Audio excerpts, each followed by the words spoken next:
Hello.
Good afternoon, one and all present here.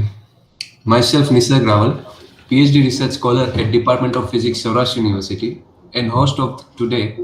Heartily welcome you all to Vigyan Yatra, a travel for scientific Indian minds towards Vikshit Bharat, which is jointly organized by Department of Physics, Saurashtra University, Vigyan Gurjari, and Gujarat Council on Science and Technology, GUJCOST DST, under Gujarat Vigyan Sammelan 2024.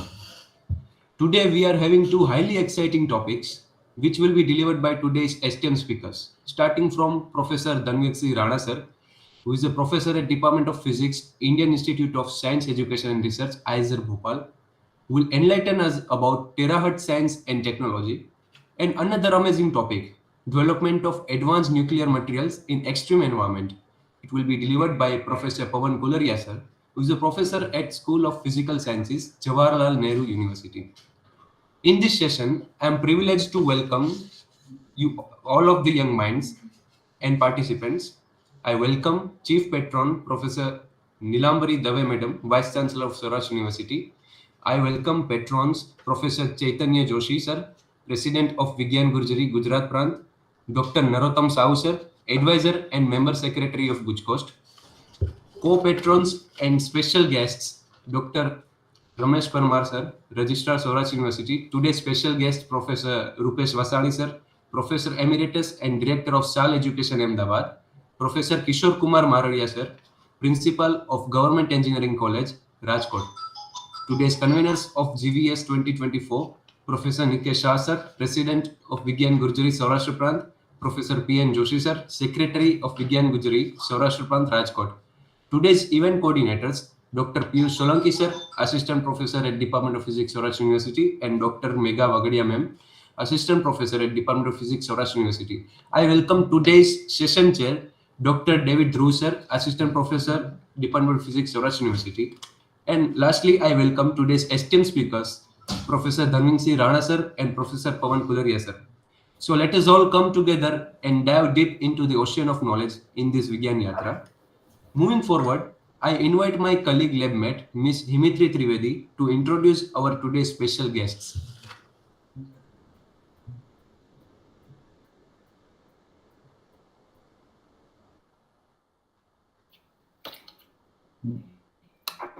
Thank you. I am deeply honored to introduce our esteemed guest, Professor Dr. Rupesh Vasani sir and Professor Dr. Kishore Kumar Maradia sir, whose outstanding achievements and dedication to their field have earned them the utmost respect and admiration. Professor Rupesh Vasani sir is a member of Board of Governance of Gujarat Technological University, Gujarat, India, as well as Honorary Dean of Engineering and also is in good turn as the Director and Principal of SAL Education Campus, Gujarat, India. He is also the Executive Committee member of ISTE India, and also the member of GEE, SSB, and various professional managing and governing bodies and functionaries. In his illustrious career, he compiled 110 patents, out of which 101 were filed in a single day, leading to a world record. He has also penned 10 textbooks. For his outstanding contribution in education for the society, he was awarded with Guru Dronacharya Award, one of the most significant awards in academics, and Sir has won many more similar awards. Sir has published more than 100 research papers. So, I would like to invite Professor Dr. Rupesh Vasani Sir, Professor Emeritus and Director Salve Education Ahmedabad, to share some kind words. Please, sir. Namaskar and good afternoon to each and every my scientists who are present here.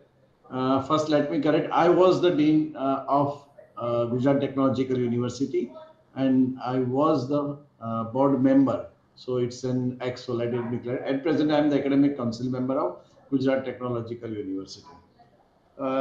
First, thanks to Jignesh Bhai for giving me an opportunity, and I hope that this yatra uh, is going very nicely, smoothly with the various topics covered. Just to brief and give that inaugural part, the development of any of the country, it goes to or it lies to the scientific and the technical development of that part or that country. And in that case, the Vigyan Bharati and the Vigyan Gurjari, they are doing very nicely, which leads towards the Vikshit Bharat. And the travel of the scientific young, this young mind of our young scientist, and the initiation taken is very nicely. Uh, as a part of uh, the committee of Karnavati Prant, I would like to congratulate till date the success of this Vigyan Yatra. And I think this during this Vigyan Yatra, let identify certain Vigyan Veer. So this Vigyan Veer, it might be the student or it might be any of the faculty members. Those who can little bit contribute, because ultimately if you see that, so we are definitely playing our role as a part of a technician, as a part of a scientist or as a part of a technical person. So our inning is, I think everybody will agree that our inning or the last 10, 15 years we have played very well, and we are at a good position. Now it's time to nurture the next generation, which are leading to the Vikshit Bharat, that is the Bharat 2047. So how to train and how to nurture, that is much more important. That is this young blood and the young scientists. They are very enthusiastic. They are very enthusiastic and ready. And that learning part, it's very achievable from there. Let me give you one example. Uh, I was one of the judge in the Manek Award. One of the female, a girl student. So while he was studying in one of the public school in Delhi, it was at the Delhi. So the award was related the innovations done by especially the young scientist. Generally, what we do in our physics lab, let me connect with the physics. What we do generally in the physics lab, can we add a microscope, so we can see the slides and everything, right? It might be used in the biology lab, but the equipment used is a microscope, which uses the two types of lens. So one, it gives another reflex, and then it gives the bigger or the larger picture of this the object what it has been placed. So that female girl, he thought, okay, instead of having this 8 to 10,000 costing of this microscope, which may not be the feasible of purchasing of the schools or in a bulk, and the students number of students are much more. He with the help of his whole innovation skills, first he tried with the, okay, let it use something material. He tried with the PVC pipe, but she failed. She failed. Then she tried with the plastic water bottle, waste water bottle. So that 1 to 1.5 liter water bottle, what we we are generally throwing. So she used the same of this plastic water bottle. She cut this plastic water bottle into two parts. She has used the upper one, the upper part of this, of two bottles. She immersed this two, I think so, just a minute. Yeah. So she used the upper part too. So first one, this one, and second one she placed a little bit like this, right? She used one this binocular microscopic lens which was unused. She put it here in the first one, which through we can see the object. The second one, which she put in the other part of it.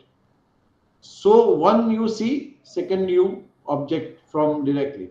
She prepared a stand and she put a light in under the that stand, beneath the stand. So it gives the directly, and she connect with the same to the this PC or the laptop. So what you see, that it can be shown directly to the PC or your laptop or your mobile, right? So very innovative, and this cost only 200 rupees, nothing else. The same thing you can see, you can even adjust it. So she had adjusted in such a way that you can adjust through turning out this knob of the water bottle. So the thing is, okay, just our role is to give it the spark to the any of the student which are much more interested on this. So that's related to the interest of to how to produce the Vigyan waste. Secondly, at present we are moving with the STEM. I think it's very common nowadays, STEM. In other developed countries, they have moved to STEAM also. That is, I think it's already used in India. That is science, technology, engineering, mathematics, and A stands for arts. Again, there is a further development, and that is a stream, STREAM. So in which R stands for research. So science, technology, research, engineering, arts. A stands for arts, and then M stands for mathematics. So first is STEM, then comes the STEAM, STEAM. A stands for arts. The third is stream, that is STREAM, in which R stands for research. And now the fourth one is stream, and in which M stands two times. So STREAM and another M. So science, technology, research, engineering, arts, mathematics, and other M, that stands for materials. Another M stands for materials. And again the further development, that is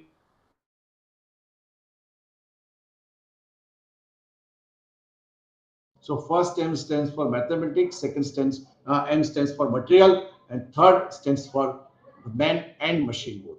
So nowadays, what the development of the robotics and that you see is that is related to stream M three times, right? So it's a man, material, and machines. What you can say, that is the three times. So you want something, the humanic part.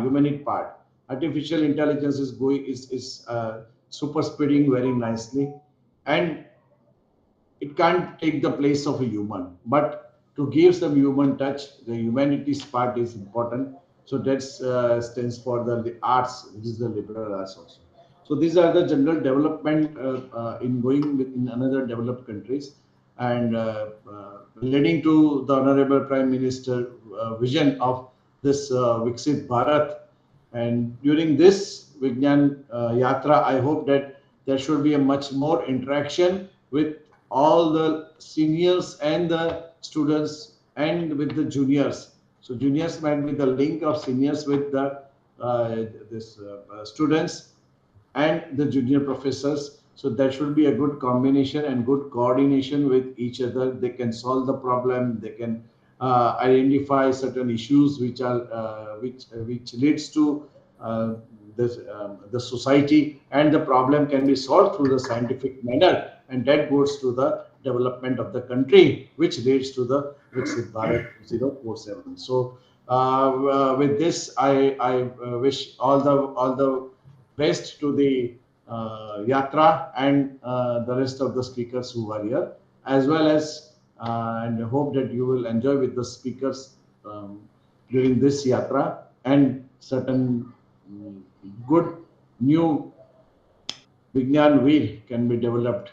New Abdul Kalam will be developed, that I hope, and wishing you all the best for this successful event. Thank you. Thanks a lot. Thank you, sir, for your kind words. Now, I would like to introduce our today's next special guest, Professor Dr. Kishore Kumar Maradia, sir. Professor Dr. Kishore Kumar Maradia, sir, is a distinguished academic and professional in electronics and communication engineering, currently serving as the principal of Government Engineering College, Rajkot. He has held key roles in academia and professional organizations. With extensive experience in research, teaching, and supervision, Sir has made significant contribution to the field. Sir has published over more than 70 research papers. Sir has supervised numerous postgraduate and doctoral students, and Sir has organized various academic events. So, I would like to invite Professor Dr. Kishore Kumar Maradia, sir, Professor Principal of Government Engineering College, Rajkot, to share some kind words. Please, sir. Thank you. Namaskar. Hope I am audible perfectly. Yes, sir. First of all, I would like to congratulate from bottom of my heart to all the patrons, representatives, and office bearers of Vigyan Gurjari and Vigyan Bharati for very nice and wonderful Vigyan Yatra 2024.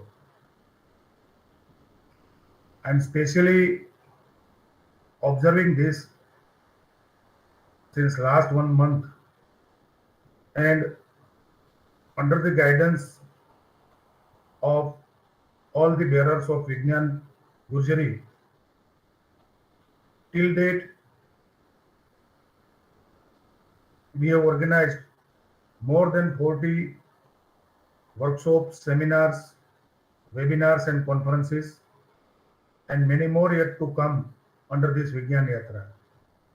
More than about 15,000 research scholars, students of schools and colleges, various universities, and academia are trained and benefited by the various seminars, webinars, and workshop under this Yatra, Vigyan Yatra by Vigyan Gurjari and Vigyan Bharati, together with Gujarat Council of Science and Technology.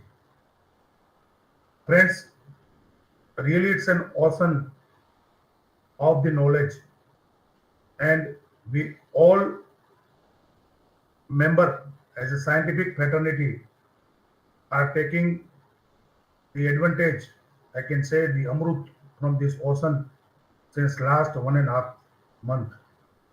Government Engineering College Rajkot, in association with Vigyan Gurjari, is also going to organize one conference on recent development in science and technology on 4th April. So I would like to request and urge all the interested students and faculty members to participate for their publication, presentation, and poster presentation on the various subjects. This is really a multidisciplinary Vigyan Yatra, and today we have two eminent speakers with us. Both of them are eminent scientists and professors. So I welcome both the speaker, Professor D.S. Rana and Professor Kulriya with such a nice topic. As Vasani Sahib has told recently that we should identify some Vigyan Veer. So in the same line, let us create an environment in this country for our young minds to be a Vigyan Veer, and let us ignite other person and public to consider them as a celebrity rather than considering the Bollywood and Hollywood as a celebrity, so that our young scientists, young engineers and faculty members can grow and can contribute greatly in the direction of our Honorable PM's vision for Vikshit Bharat. Sir is saying us about becoming Vishwa Guru. I am seeing that Vigyan Gurjari and Vigyan Bharati can act in the same line to make our great country Vishwa Guru and Vikshit Bharat in the field of Vigyan. I am seeing that these two topics of today's, which is being delivered, is on terahertz communication frequency and its utilization. This topic will be delivered by Professor Dhanvir Singh Rana. Friends, we know that there are many applications of the frequency. In fact, the terahertz region of frequency falls between microwave and infrared region. Megahertz and gigahertz range of frequency is widely used for the communication purpose, microwave, satellite communication, our mobile communication for 5G and 6G. But the terahertz, which is almost equivalent to 300 micron in wavelength, is exactly equal to say about 1000 gigahertz. This radiation is having a very good potential, as we know, in the field of security, inspection of material, inspection of the special material which is explosive, in the field of drugs and other contraband. I am sure that the expert will put much more in-depth light into this topic, and you will all enjoy the very good information, so that the scientists, fundamental researchers and technology people can get a great advantage of this. We know that science is nothing but is the pursuit and application of the knowledge and understanding of natural and social world following a systematic methodology based on the evidences. What is the scientific methodology? We say that scientific methodology is nothing but the method which includes the objective observation, measurement, data and experimentation. Friends, as a people of science, we can say that science is an art to discover, rediscover the secrets of the nature. But the outcome of this science is nothing but a technology, while the scientific principle is molded into some product for the betterment of the mankind. At that time, it becomes a technology. And therefore, we say that technology is nothing but is an outcome of basic science. Today, we need more and more research in the fundamental research work. We are going to become a Vikshit by 2047 as per our Honorable PM's visit. So revision. But today we see that in the startup economy, we are the third in the world. We have so many patents and research publications. Somebody gave my nice introduction, thank you for that, saying that I have 70 research papers. But what is the outcome? If these research papers are not being reached to the young minds, scientists, young researchers, etc., then there is no use. We have so many patents, but patents are not converted into a published patents and into a effective IPR. So as India, as a Vishwaguru, we feel that the knowledge is open. But in today's competitive world, while we want to make our stand among all the developed countries, at that time, IPR is also equally important. And therefore, the IPR patents should go up to publication. And for that, we all will have to together provide a very nice platform to our young people and young minds. We have our next speaker, Professor Pawan Kumar Kulriya, who is going to give his lecture on the development of advanced nuclear material in the extreme environments. Friends, we know that E. Rutherford is the father of the nuclear material. And there are so many nuclear materials, as we all know, plutonium, uranium-235, uranium-233, and these all are used very effectively and can be used efficiently for biological and chemical testing, calibration of our various instruments into the industry and laboratory for power generation and so many industrial applications.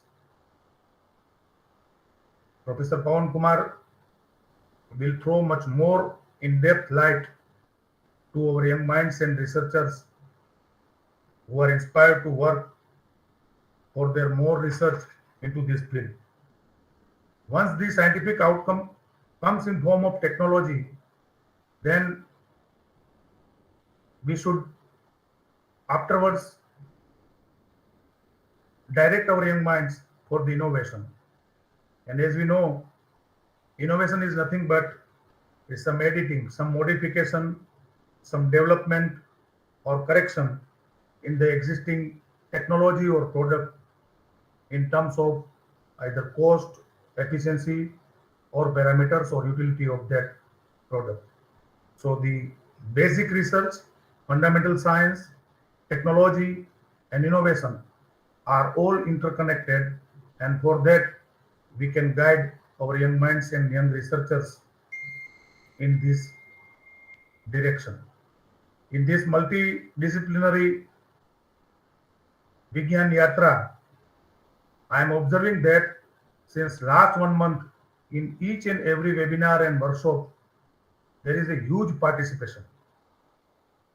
And we are happy from bottom of our heart by seeing this huge interest of our young minds. We can imagine and understand the potential and interest of our young mind from this our Vigyan Yatra. And therefore, I would like to request our office bearers of Vigyan Gurjari that after this Yatra, the complete proceeding, event proceeding should be published with the outcomes of each and every webinar, seminar and workshop, including the contact details of all our eminent scientists and speakers who have contributed directly and indirectly to this program, and it should reach to National Digital Library also, so that our young minds, whenever required, can refer it and can have a good network pool. With this, I congratulate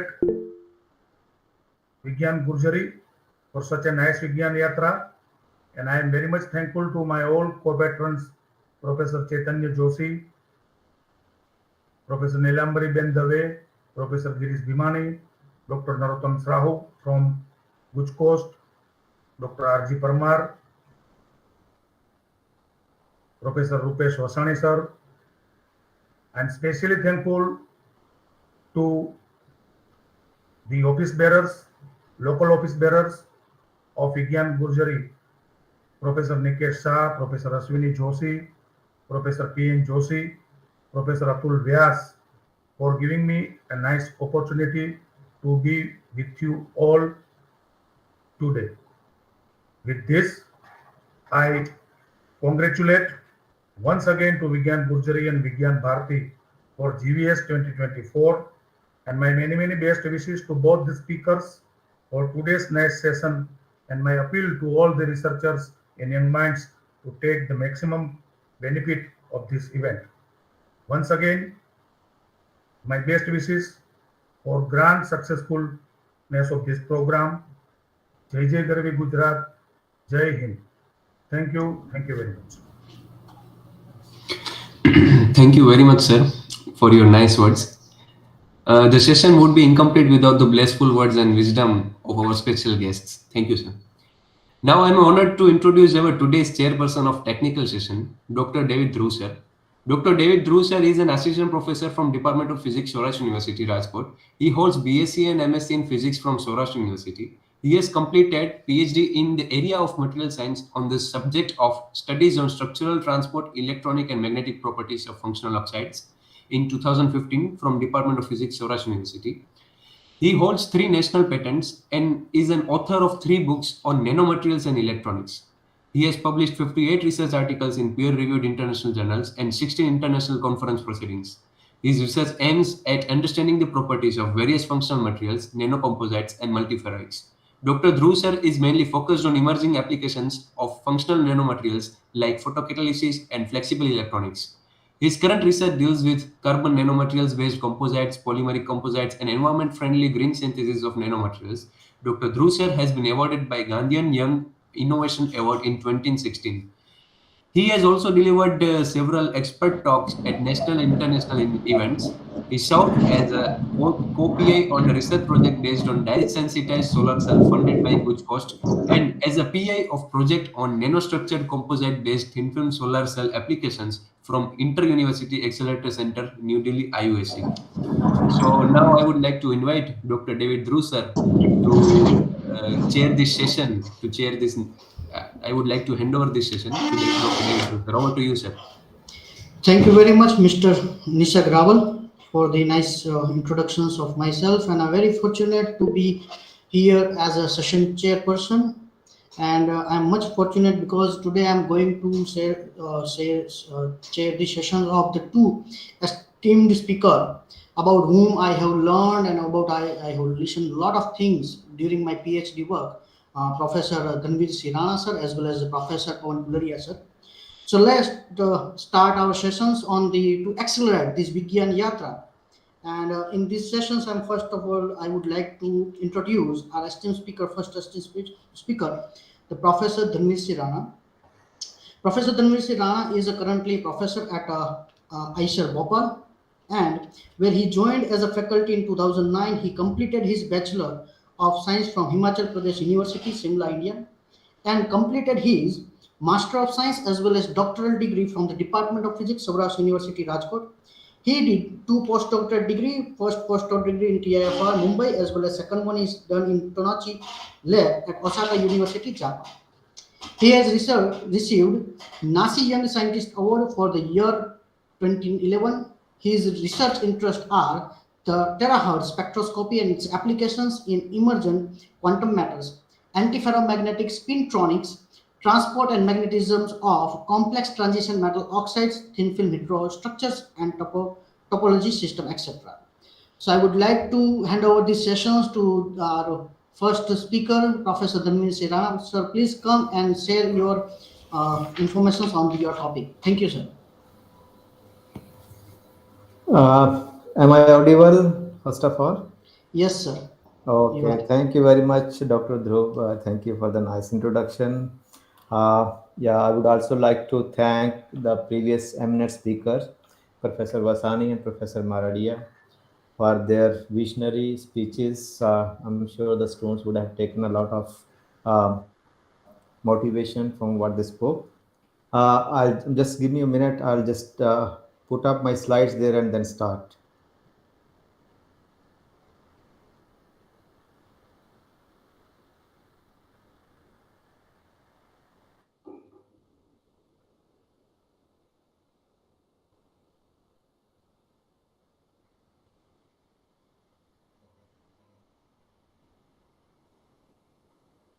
Can you see my slides? Yes, sir.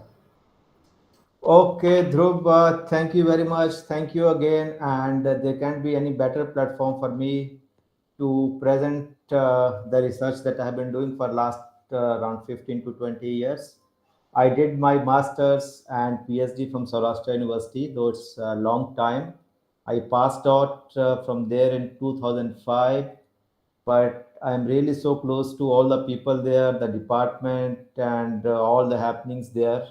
Professor Nikesh Shah, Megha Bagadia, Bharat Bhai, Jaisuk Markna, they're always in contact. We keep discussing stuff, and of course, they update me about all the progress and developments in the department.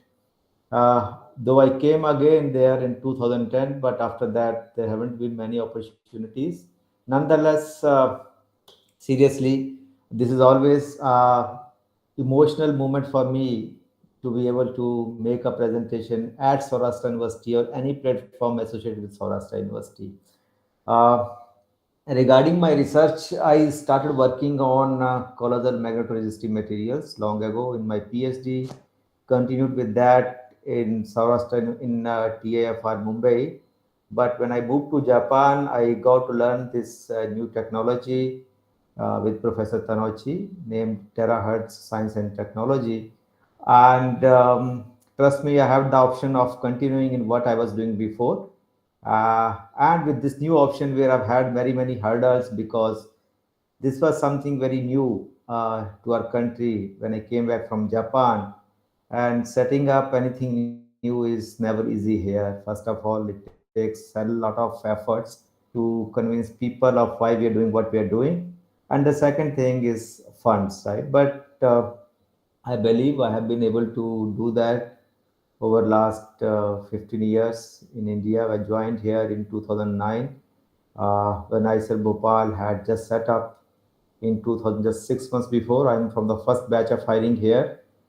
And during last 15 years, a new institute has gone up the ranks. It is one of the best new ranked institutes in the country and among top 25 in the world. So yeah, I enjoy very much in talking about this new technology, which is being popularized not only by me but several other people who joined later in last 10 years or so. Uh, I have kept this talk at very, very colloquial level, very, very fundamental level, because when I spoke to people there, I came to know that the most of audience is from bachelors and masters with some PhD students, and not many have any background related to this topic. Nonetheless, I believe that by the end of this talk, I I aim to educate them about this new technology, and if anybody is interested in working on this, I'm open to help anyone. And if I fail to do so, you can let me know. Students can stop me anywhere in between if they have any questions. They don't have to wait till the end. Yes, so terahertz science and technology. This is one of the most recent technologies in the sense that, as one of the eminent speaker who spoke before me told, prized you about microwave and other technologies in the electromagnetic spectrum, which were known long, long ago. You know, all of the other technologies based on electromagnetic radiations, depending on the wavelength and frequency, had a history of more than 50 years. And most of the technologies in on those electromagnetic radiations are well developed. Science is very well known. It is just that one of the technologies, one of the region in that electromagnetic spectrum could not be explored because of some technological loopholes, something that we did not have the sources or the facilities to exploit that region called the terahertz region. So I'll start with a very fundamental thing, a definition of the electromagnetic radiation. As you could see on this slide, uh, there are two components of any electromagnetic radiation, that is the electrical component and the magnetic component, both of which are orthogonal to each other. And some of the fundamental definitions that we have over here, we identify any electromagnetic radiation with the frequency, the wave numbers, and the energy per photon. all of which have been labeled here carefully. The wavelength between the two cycles, the time period, the amplitude, and the propagation of direction with two orthogonal components, the blue and red, the electrical and the magnetic components. This is how the energy packets or the electrical field and the magnetic field packets propagate in the direction of propagation of any electromagnetic radiation. So why terahertz radiation? Why terahertz technology? You would see here on this electromagnetic spectrum. Just give me a minute. Let me have a pointer. Uh, yes. Okay. Thank you for your patience. So if you see this electromagnetic spectrum, let me start from the extreme left, which is gamma rays, right, to extreme modulated waves or so-called the radio waves, right? The three parameters which I need to define right now, that is the energy, the frequency, and the wavelength, right? If you know gamma ray, the gamma rays energy is about of mega electron volt. From gamma ray to X-ray, it's kilo electron volt, and then few electron volts in ultraviolet and infrared region. On the right, it's even more, the energy is even lower. In terms of applications, if you see both the spectral regions in the vicinity of terahertz region, that is the infrared and microwave, are probably the most exploited regions in terms of all the advancements we have had in terms of communication in last 2 3 decades. All everything that you see, the communication, the mobiles, the radars, night vision, wireless cell phones, everything is based on these two technologies.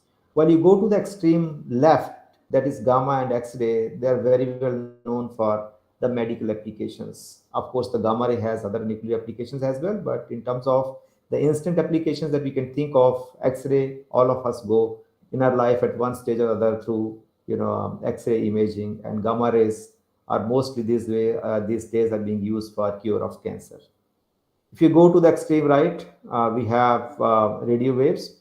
So let me distinguish these three regions: the gamma ray, the terahertz region, and the radio wave region in terms of their wavelength. So if you see in a radio wave, the wavelength of the radio wave could be as big as a football ground.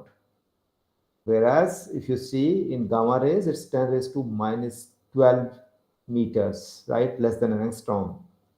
While terahertz is in the middle, where the wavelength is about of millimeters, or 1 terahertz corresponds to 300 micrometers or zero point 0.3 millimeters. Why this region is important is because this is one region that unites two sources of electromagnetic radiations, that is the optical and the electronic, right? So the students must have heard about band gap excitations, or about how a gamma ray is emitted, an X-ray is emitted because of the interband transitions, because of the transitions in the atomic shells. And if you see towards the extreme right, that is microwave, the emission of this electromagnetic radiation is because of the flow of the charge carriers in that time scale. The terahertz, which is in the middle of it, unites these two regions, and the sources of terahertz could be both optical and the electronical. So in a way, there were very many sources that were projected to emit terahertz radiation, but none of them were efficient, because the source that will drive a terahertz radiation will have to have stimulus, that's called the stimulus, faster than the terahertz radiation. So why I'm saying so? We would see that 1 terahertz is 10 raised to 12 hertz frequency of electromagnetic radiation with a time scale of 1 picosecond, 33 wave number. 300 micrometers is the wavelength, equivalent to 4.8 Kelvin, and 1 terahertz photon has an energy of 4 milli electron volt, nearly 4 milli electron volt. So if you would have heard of any electromagnetic radiation which is used for imaging or other medical purposes, they're all either a few electron volts or very high of the order of kilo or mega electron volts. In that context, 4 milli electron volt, in that context, the 4 milli electron volt energy is a completely non-invasive energy range. And now it is 1 terahertz 1 picosecond, anything that drives this kind of disturbance has to be faster than that.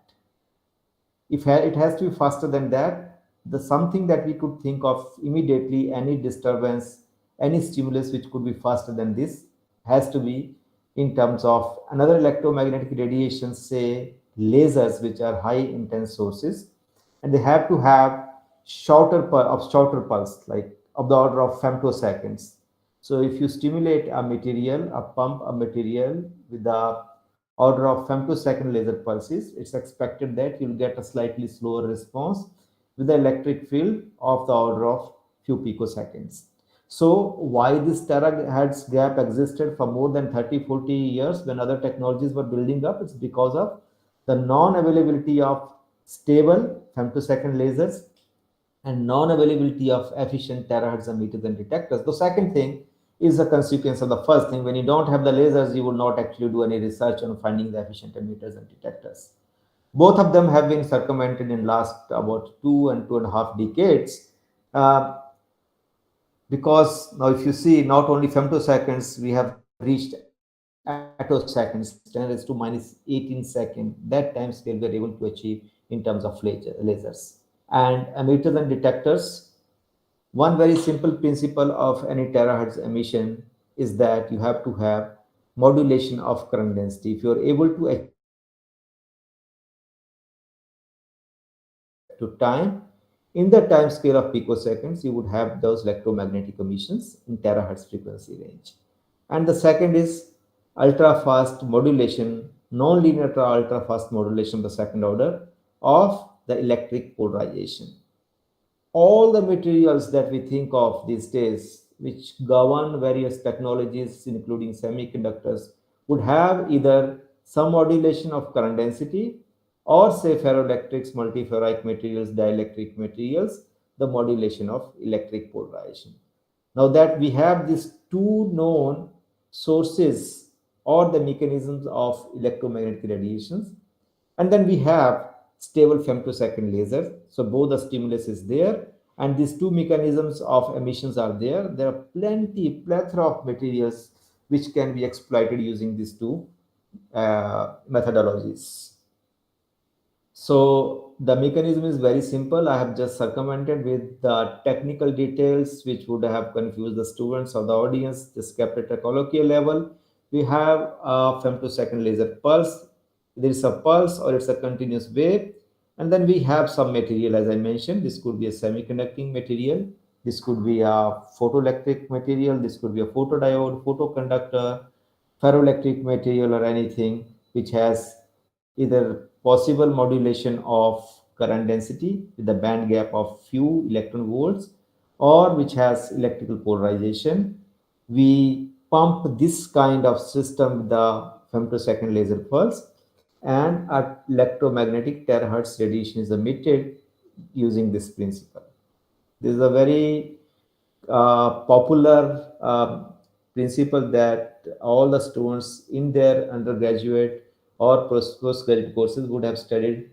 Definitely, this would have you would have come across this either in Kittel or some other book of electromagnetism, where the electromagnetic emission from a source can have these two mechanisms.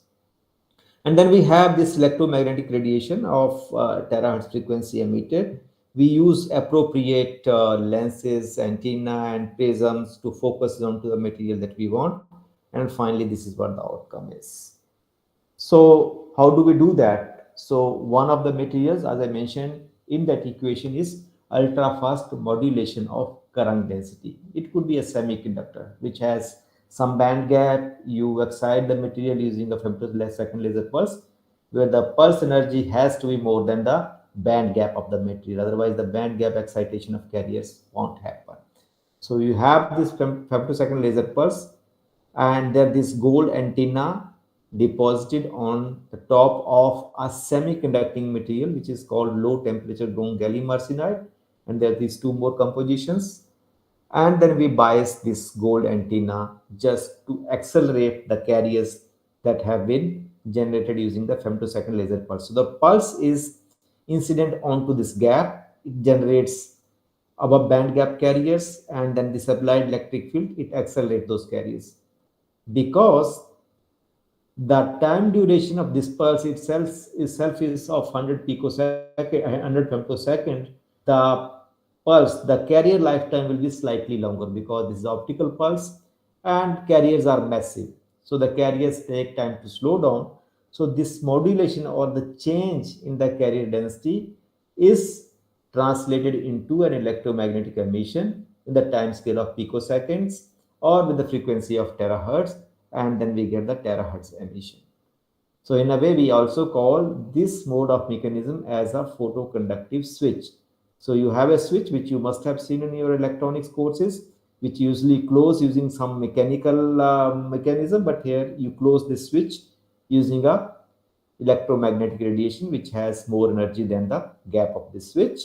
Or you can also say this switch is nothing but excitation of carriers from a valence band to a conduction band, say in a semiconductor or an insulator. And all of you know a range of materials which have huge band gap. You can take silicon, you can take germanium. All these materials that I have written here, gallium arsenide or indium aluminum arsenide, are equivalent or analog of silicon and germanium, but just that they have larger mobility which is required for efficient terahertz emission. So as I put up here, the pulse energy is 1.55 electron volt and the band gap is 1.49. So it has to be more than this to be able to realize the band gap excitations. So see this, the solid line over here, if you see, this is nothing but radiated terahertz pulse. And the other one that you see, the dotted one, is a femtosecond laser pulse, and this is the dotted one, the dashed one, is the current density. Now this rate of change of current density with time, that is the first order differential of the current density, would have that emitted terahertz electric field in the far field. Okay, so this is how we get this terahertz emission using a system which has some band gap, which band gap can be accessed by the with the incident laser beam, the photo energy of the incident laser beam. The second is the difference frequency generation. This also comes from your Kittel book, the electromagnetism book. You have non-linear crystal, which means now it will have non-linear properties. The second order non-linearity does exist, and that mostly comes from the systems which have huge polarization, dielectric polarization, ferroelectric polarization, and so on. So what we do is that we incident upon this material two electromagnetic radiations of two different frequencies. Okay, and this crystal has this capability of creating sum or difference of these two frequencies. Okay, and this difference frequency, somehow these two frequencies are chosen in a way that the difference frequency falls in the terahertz spectral region. Now if you have a spectrum of so many frequencies over here, and all those frequencies are going to interact in this nonlinear crystal, you will also create a spectrum of different frequencies, and hence this spectral width is created, and which is also your terahertz radiation. So this we mostly realize in some nonlinear crystals, which some of which you must have come across, like your lithium niobate oxide or quartz or gallium phosphide and so on. There's some organic crystals as well. So it's very simple thing. You have a nonlinear medium, you have optical pulse, just pump your optical pulse onto this nonlinear medium and you will have terahertz emission. Again, I'm saying this simply doesn't explain the complexity of the experiments because I'm not putting any of the optical components here for the sake of your convenience. So now, what do we do with this terahertz radiation? Because unless you put it in some use in spectroscopy, imaging, or some kind of applications, it's no use having this radiation. Okay, so there are two mechanisms which are popular for using this terahertz radiation for technological advances. One is that terahertz emission from the known material, because terahertz emission, given its time scale a few picosecond, it allows you to understand the ultra fast response of this material, be it from current density or nonlinear medium, and you can use that ultra fast mechanism to create some kind of switches to some kind of new phases in the material, which are transient phases and so on. So what do we do is that we have this optical pulse put on to a system which will have this optical pulse converted into a terahertz radiation, and again the terahertz radiation is collected using some antenna and some other detection mechanisms, and that radiation is analyzed, which reflects back the properties of such materials, the ultra fast response of such materials. Why are we concerned about ultra fast response? Because any device that you can think of, any device or any new technology that you can think of has to have two main attributes. First thing first, it has to have a very low power consumption, and second thing, it has to have ultra fast response so that you can save your time. And also having ultra fast response allows you to have minimal power dissipation. So, which is why terahertz radiation is popular across circles, both in chemistry, physics, and all the areas, that it gives you ultra fast response with minimal damage anywhere. The second is, as I mentioned here, material examination by terahertz rays. Now, terahertz is nothing but 1 terahertz is 4 millielectron volt. It's completely non-invasive. So we have a mechanism of photonic to terahertz wave emitter. You emit a standard terahertz radiation, and your sample or the object that you want to explore is put in the path of the radiation, and whatever absorption it has is understood by recording the remaining part of the electromagnetic emission that is detected by the terahertz detecting mechanism, right? So, and the absorption or the transmission that happens when you put any material under in the path of the terahertz radiation will directly give you the complex refractive index of the system, which further reflects the properties of the material. And this mechanism is also one that allows you to have scanning of the system, scanning of the biological, physical, chemical, pharmaceutical, all kind of systems that you want. So this cartoon allows you to understand why this system is so important. So little bit of technicality. This is how the electric field of terahertz radiation looks like. So you have zero electric field, and at some point of time when you're able to match the path differences, you see this disturbances. This is also called electric field disturbances in the time scale of few picoseconds. This axis is very important. I would like you to draw your attention here, and it is because of this time scale of the order of few picosecond that it converts. You do the fast Fourier transform of this time domain waveform, and you could see that the amplitude is converted into frequency, and the frequency is nothing but some 0.1 to 2 terahertz. The one that is of our interest, that means the energy range of this spectrum is say from 0.2 to around 10 milli electron volt. So as a general introduction of the properties of terahertz radiation or T rays is that it's absorbed by the biological matter, and it has unique spectroscopic signatures of all kind of chemical species, because all chemical species has their own set of vibrational, rotational, and translational modes. It is absorbed by water, which is in a way it has both pros and cons of being absorbed by the water, uh, and that I'll discuss in detail about when I let you know some applications of such stuff. It is non-ionizing, non-invasive, and harmless for biological matter because the photon energy is just 4 millielectron volts. So you can expose the stuff, any biological tissue, as long as you want, and there won't be any effect of that. Of course, I mean, you could also raise a question that microwaves also do so. Their photon energy is also less, but they heat up the stuff. So the thing is that it depends, the heating up depends on how much is the intensity. Intensity is directly in our control, so it doesn't matter then. It is reflected by metals, the superconductors, absorbed by the semiconductors, polar materials, which means like your dielectric, ferroelectrics, and so on, organic molecules, and it can penetrate through non-conducting materials such as clothes, woods, etc., wood, etc., and that has a lot of implications in terms of security and other civil purposes. I have divided the applications of terahertz technology into some main domains, that is the communication, security, defense, atmospheric sensing, non-destructive testing and quality control, biological and medical sciences, and the material sciences. So what I'll do is that I'll give you a brief overview of these five technologies and little bit of technical details of material science, which is actually my domain of research. Uh, that will come towards the end when you get bored and you don't understand anything. I'll try to enlighten you again.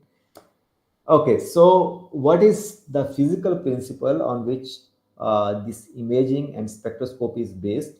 For example, if you take any biological molecule or a chemical molecule, then it depends on the ionic motion related to the molecular rotation and the vibration of the molecule. And if you take a solid material, then all of you must have heard of something called phonons. Phonons represent the coherent motion of atoms around the mean positions in the lattice. Okay, those are phonons. They're sensitive to phonon resonances and the spin control. All kind of magnetic system, magnets that you come across, bar magnets, all kind of magnetic materials that you have.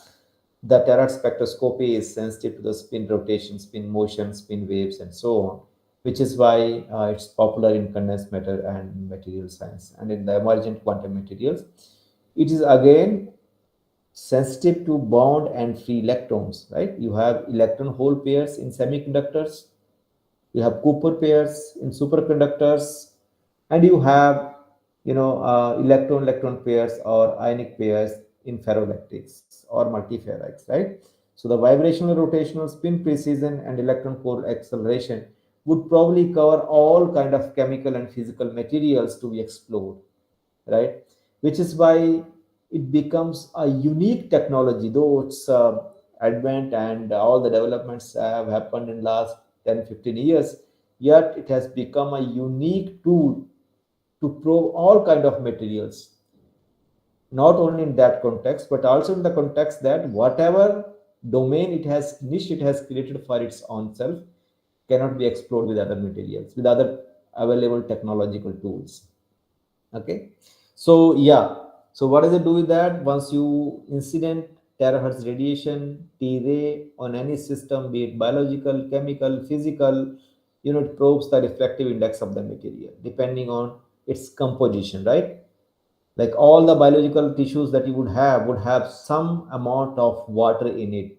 Blood also has water. Okay, so that because the water, the presence of water would have different kind of absorption, would let you to understand the internal structure and dynamics of the biological tissues as well. See, for example, if you have this one excised tissue, means the tissue which is a damaged tissue, you have an optical image on the left hand side, right? And something has been circled there that a visible eye would not let you, or a visible a microscope in the optical range would not allow you to create have any difference understood over here, right? But a terahertz image would exactly create a contrast that's required between a damaged, excised, and a normal tissue over here. That is one application. It's very clear. Half the world is diabetic, and terahertz radiation is one tool that has created a new niche to explore the presence of diabetes in people. So the diabetes also changes the water retention capabilities in the biological tissues. So there's a scanner over here. If you see a patient is sitting, there's a scanner beneath the feet. Okay, and there are like 2 foot marks over here. The one in which you have controlled sugar, another in which the diabetic sugar is there. Diabetic patient is there. So this kind of imaging, this kind of distinction between a normal tissue and a diabetic tissue is possible. And then, of course, another application that is still building up, hasn't seen the technological applications yet at the development stage, is the scarred tissues, or the cancerous tissues. You see on the right hand side, you have tissue which is a damaged tissue. It has replicated, But if you take the optical image, it hardly creates any difference. You will not be able to understand anything. But if you take a terahertz image of this tissue, it exactly you'll be able to locate the damaged part, the one that is replicated. Okay. And suppose that other thing that I spoke about is the tumor. So it also the depth profiling of the difference in two kind of tissues, the healthy and the damaged or the sick part of the tissue. The depth profiling allows one to indicate the margins that are required for the surgery. You know, these kind of applications are building up, and the one which is the best yet not in application is for the dentistry. You know, you see this is optical image, and this is the, I mean, this is optical image. It hardly says anything that you have over here or here, but if you see in a terahertz image, it clearly creates or reveals the margins of the damage in these two places. I mean, it's very well established that it's able to identify the caries and the erosion in the dental structures. But just that, this technology is much expensive than the existing X-ray technology. That's why it's not seeing the applications. It's only when there will be widespread applications, demand for this technology, it will be able to replace the existing X-ray technology. I believe the day will come, just that it's too soon to say that. Now I'll come a bit to the chemical and pharmaceutical stuff. You see here, uh, completely in this region where it starts from mid infrared to terahertz to microwave.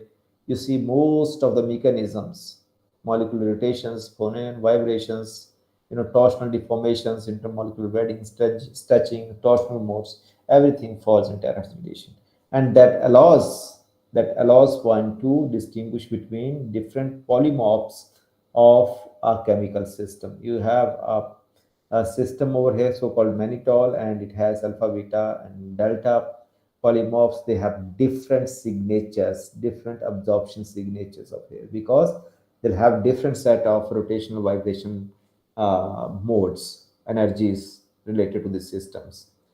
Uh, you could see here there are like five different chemicals that I put over here. All of them have different contrast. That's one way, and one of which I have written over here is RDX. So when we talk about terahertz technologies, one of the technology that comes to the forefront, application that comes to the forefront, is for defense. So RDX is one that is being developed by our the RDS scanning, the detection of RDX, and some other, of course, harmful explosives is one that is being developed by some labs in DRD these days.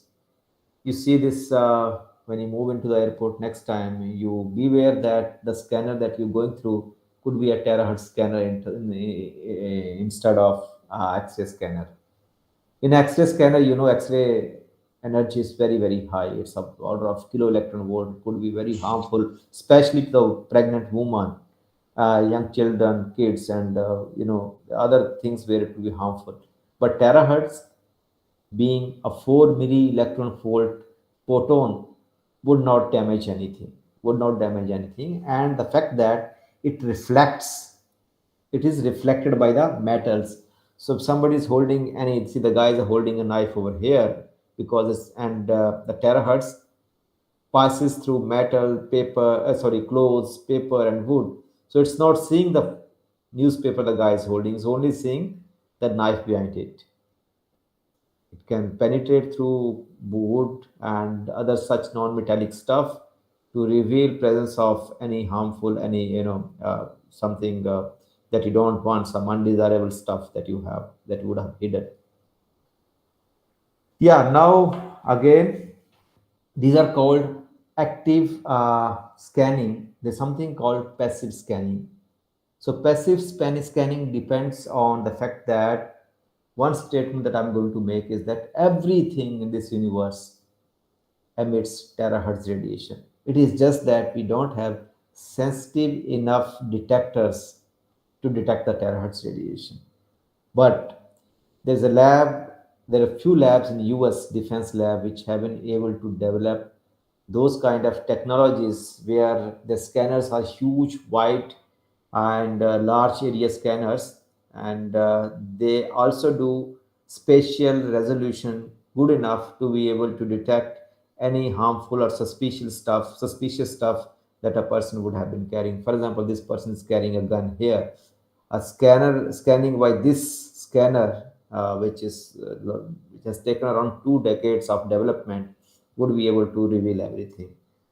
And just that, in this case, you don't need terahertz emitters because the body emits terahertz radiation, right? But the scanners are strong enough, so it circumvents one part of the tool that you need. But the thing is that the second part, that's the detection part, has to be very, very strong here. Then other things, so-called quality control, you have some edible stuff, it is being contaminated by some glass, splinter, stone, metal screw, and so on. You'll be able to detect that. And the most important application in industry that could come up is the semiconductor technology.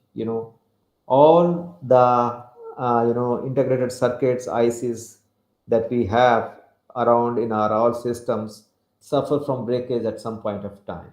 How to detect those breakages? You have to have some technology that is able to let you know that, and passing through the surface and all that. So these are some integrated circuits. Wherever there's a breakage of any integrated line, would not emit terahertz. So what do we do is that this terahertz emission laser is scanned through this integrated circuit IC, and then wherever, when we do the raster scan, wherever there's a breakage, it will show that kind of absence of uh, terahertz signal. And that, then you of course compile all the data and then relate exact position of where the break is. Then you are able to, either you are able to change it or you're able to fix it. So this is the inspection of faults in such integrated circuits. Electronic devices, one big application, then one hopes would see the light of the day. Now I come down to the material science. My friends in Saurashtra University are very much conversant with some of the materials that we work on, like the superconductors, the ferroelectrics, multiferrics, and so on.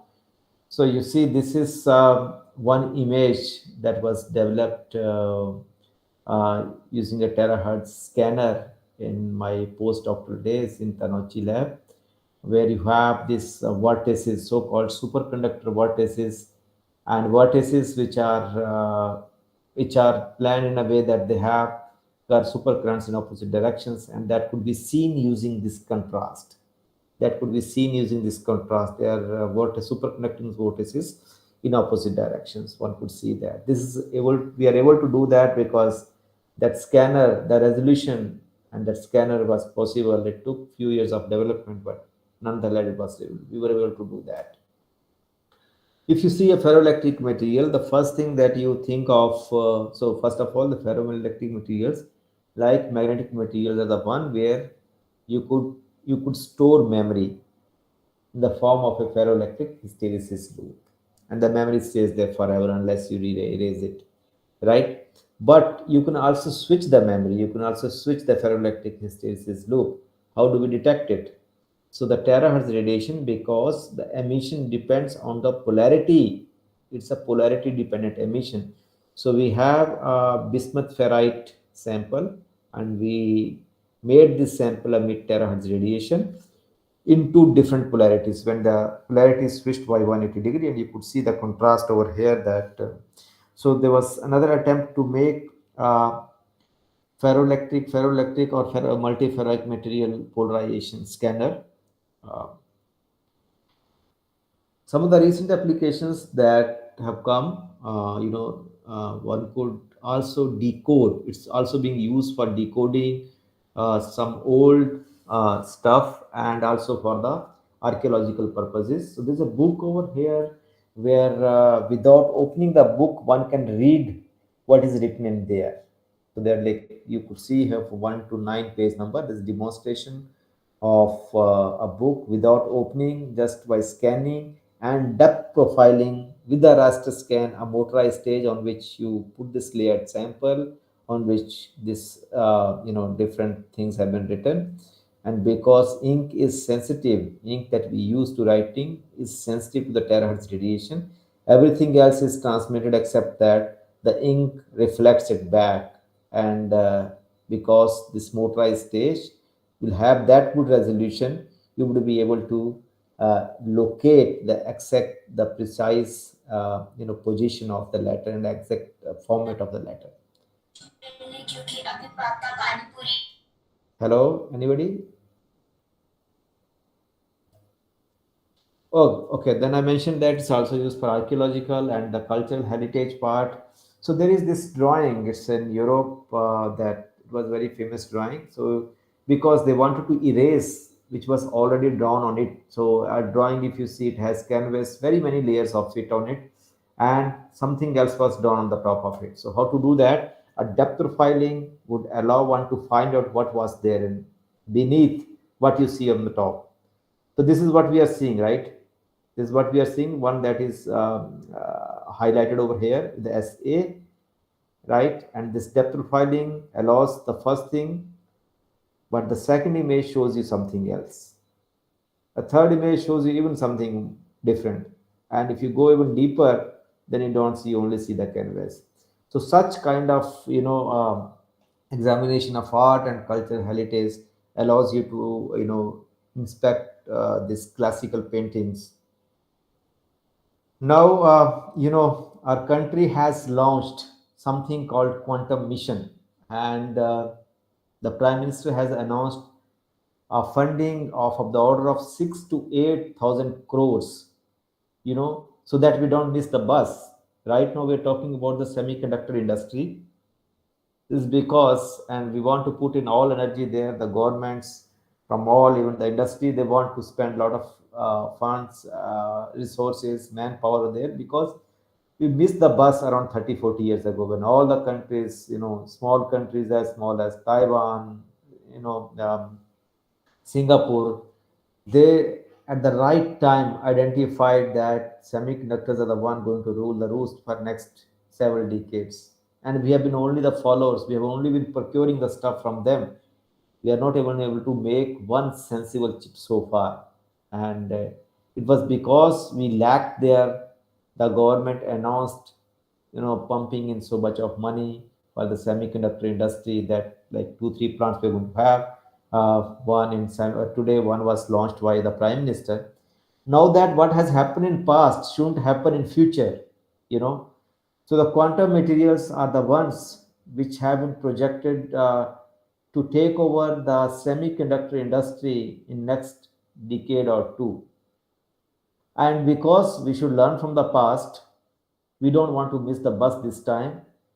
The research in quantum materials, fortunately, in India too, almost started at the same times that it started in Europe, Japan, and other technological advanced countries. Right? We are just like maybe a few years lagging, but not so much so. And now that because everything is available online, people can think over here. We have talented scientists.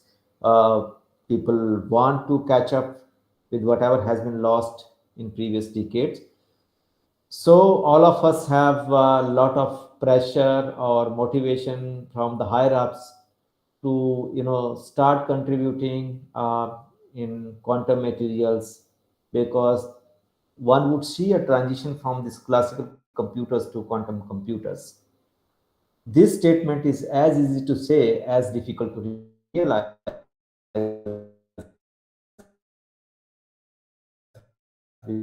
because it means that the quantum everything associated with them with that different, coming from a different technological advancement. Same thing cannot be used over, because the scaling, the mechanisms, the integrated circuits, everything would be different. And why do we need quantum materials, not the classical ones? Because, as I said before, two very simple, yet they'll remain there forever. Two of the attributes is that there has to be as least dissipation as possible and as fast response as possible. So there are some quantum mechanical mechanisms, some quantum which we have we have been studying for last 1 decade. in the materials that were known before but were never explored from the context of quantum mechanical phenomena. Now there's a lot of push to put these materials to use, and that's why this quantum mission came at the right time, that the government is trying to push all the scientists not only to do science but to come up with product. It won't happen overnight. Nonetheless, when the efforts are only to make product, while trying to make product, trying to achieve some outcome in terms of product, we'll also do a lot of quantum science, right? So in my lab, we have some efforts in this direction, that we work, we implement this terahertz spectroscopy to understand quantum materials and explore some of the applications that are everywhere which are being projected, like in Europe and US and Japan. Three of these main places I always name because they always take lead in all kind of technologies. This here I would say that we are not lagging behind, just that if we pace up, we speed up, we'll be as good as them. And it has come at the right time. I'll share some of the results or some of our vision in this area that we work on. Say, for example, if you want to reduce the dissipation, you have to reduce the size, right? So there's something called two-dimensional quantum phases at the interface. So you have these two materials. All of us know SRTIO3 is insulator and LO3 is insulator. But when you put them together, the interface becomes metallic, even superconducting, magnetic, and so on, right? Now, because two-dimensional, the power dissipation is minimum, and you can use this interface using some quantum mechanical phenomena to make some new kind of devices with ultra fast response and minimal dissipation. Then we know very many kind of particles, right? We know spin, we know electrons, we know phonons, but one can create new quasi particles which are more efficient quasi particles and could be used for advanced technologies. So what do we do is that we take these materials and try to put them in non-equilibrium state and try to watch them relax and see if some new quasi-particles are formed, how to use those quasi-particles for quantum materials. Some of them are here. I mean, the quasi-particle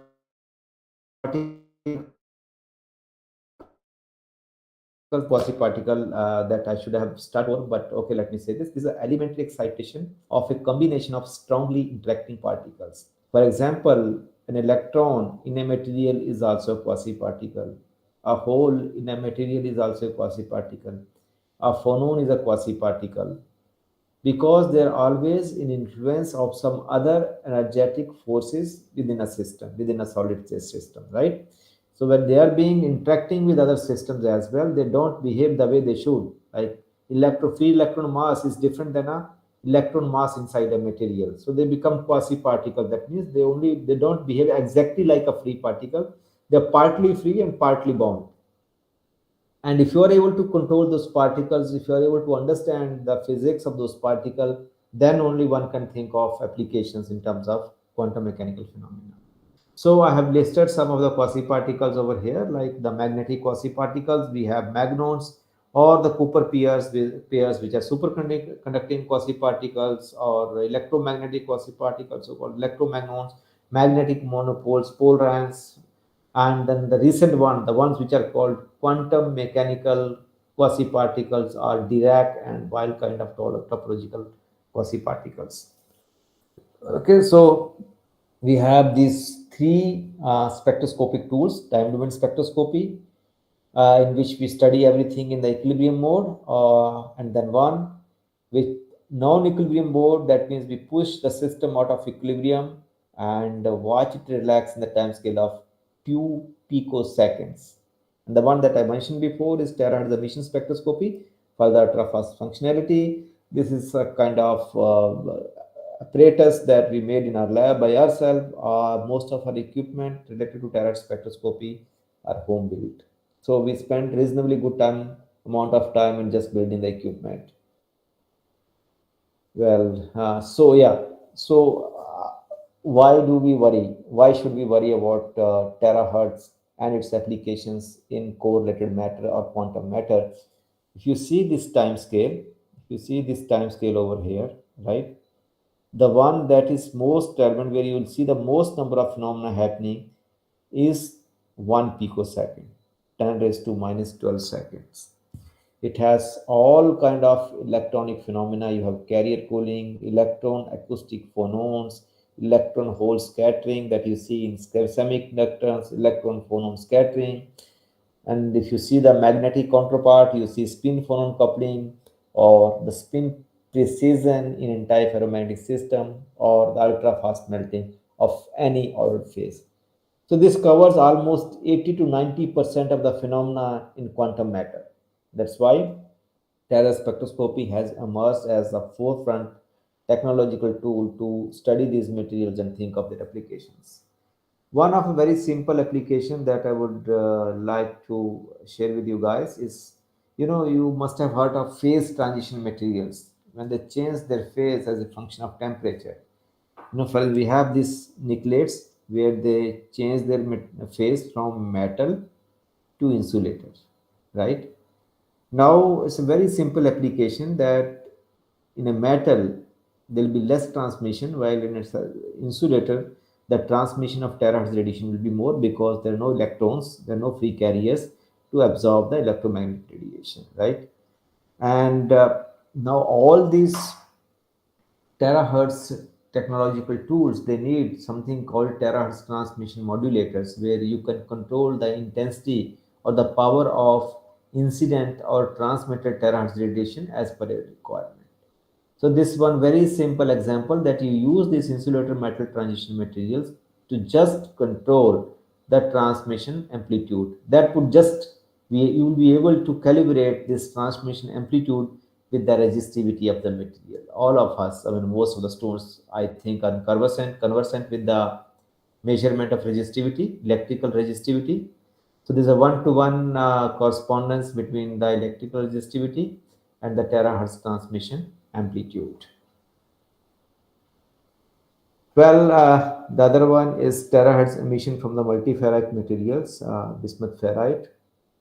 So this allows, so bismuth ferrite is a material which is ferroelectric at room temperature, which means it has a memory component, memory element at room temperature, right? So are we able to access this memory in the time scale that we want? Because we should be able to win over the speed. We should be able to show that, okay, there does exist memory, but how fast are we able to access it? By doing terahertz emission from this kind of system, a ferroelectric system, where the band gap excitation, that means this time we used laser, which was like your band gap of bismuth ferrite is 2.6 electron volt. So the laser was double, the frequency was double, because of which we could also double the photon energy. So, and that photon energy is of the order of 3.1 electron volt, which is more than the band gap of the bismuth ferrite. So when we do that, we are able to see, we are able to reproduce the ferroelectric hysteresis loop of this. Now, what is important over here is that the laser that we use is 82 megahertz, which means every pulse comes after 12 nanoseconds. If you convert that frequency into time, the repetition rate into the time difference between two pulses, it comes up as 10 to 12 nanoseconds. So which means we are able to access the ferroelectric memory in time scale much less than 12 nanoseconds. Otherwise, you would not see this emission. That means one pulse excites the system, we see the polarization, and then it again comes back to its ground state, and then ready for the excitation by the next pulse. So this is what we showed, that we could measure, we could record, access the ferroelectric polarization in the time scale of just few picoseconds. So it was very fast response for any ferroelectric material, and that was possible because of the possibility to explore this material using the terahertz radiation. Now the second part that will come on the magnetic part, the magnetic counterparts of the materials. The one that before, the first one I told, the insulator metal transition exploits the resistivity. The second one that I told exploit the other important property, that is the ferroelectric polarization. Now the third one that I'm going to show you is the one that exploits the spin, you know. So all of you, I mean, must be to some extent conversant with the fact that the memory, the magnetic memory system is written via ferroelectric memory, and you have magnetoresistive sensors to access that memory, right? So-called magnetoresistance sensing and so on. You know what is the problem with this entire thing? Because these are ferromagnets. In any ferromagnet, the problem is the following, that the ferromagnetic hysteresis loop that we have, say suppose over here, it does lot of power dissipation, and the second thing is, it is the response of a ferromagnetic spin is just in the time scale of few mega to gigahertz. That means a ferromagnetic spin can be controlled only in a time scale of 10 raised to minus 8 to 10 raised to minus 9 seconds, which means which makes terahertz spectroscopy or terahertz technology irrelevant for these materials. And as per Moore's law, which says that the storage density and the speed of the technology doubles after every 5 years. This law was given 5, 6, 7 decades ago, and it has faithfully compiled to all the technological advances so far. Now only there seems to be a limitation that now when the essential ingredient or the physical mechanism is the one that stops further developments, when you can't control the very fundamental part of it, that is the spin, in a time scale better than 10 raised to minus 8 seconds. How can we go beyond that? How can we comply to the Moore's law? We can't. So that means now we demand some different kind of technologies. So in addition to ferromagnetic systems where the spins are aligned in one direction, where you have a lot of stray fields, where you have ferroelectric hysteresis loop, and in which the spins can be controlled only in the time scale of 10 raised to minus 8 to 10 raised to minus 9 seconds. You have anti-ferromagnetic counterparts, which are also ordered magnetic system, with a disadvantage that it doesn't have a memory element, it doesn't have a ferromagnetic like hysteresis loop, which means it's very difficult to store a memory over there. But with a very positive thing, that the spin precision in an anti-ferromagnet can be controlled in the time scale of 10 raised to minus 12 seconds, which is 4 orders of magnitude better than in a ferromagnetic counterpart, right? If we are able to exploit that time scale as well as explore or induce a mechanism of storing a memory, then this is a game. The anti-ferromagnets are the game, but one has to understand that there's no other technology than the terahertz technology to take care of this kind of advancements. Okay, so well, I'll suggest you a way over here. Let me go back to a bit. Not only the precision, you also see that these spins, they also oscillate, right? The spin oscillations are called spin waves, right? They're called spin waves, or the quantum mechanical particle of this kind of spin wave is called a magnon. Is called a magnon. So magnon is a quasi particle of spin wave disturbances. If you are able to control that magnon, right, in an antiferromagnet, you should be able to do very many things. The fact that, why I'm saying so, you see this propagation of magnon from one end, spin oscillation from one end to another end by the means of a wave, it does not need any kind of electrical charges movement, right? When you have electrical resistivity, every material has an electrical resistivity except the superconductors. And when you have electrical resistivity, then there are some dissipations, there are some scattering mechanisms, there is some power loss, right? But this kind of transmission of some kind of information from here to here does not need movement of carriers at all. Hello?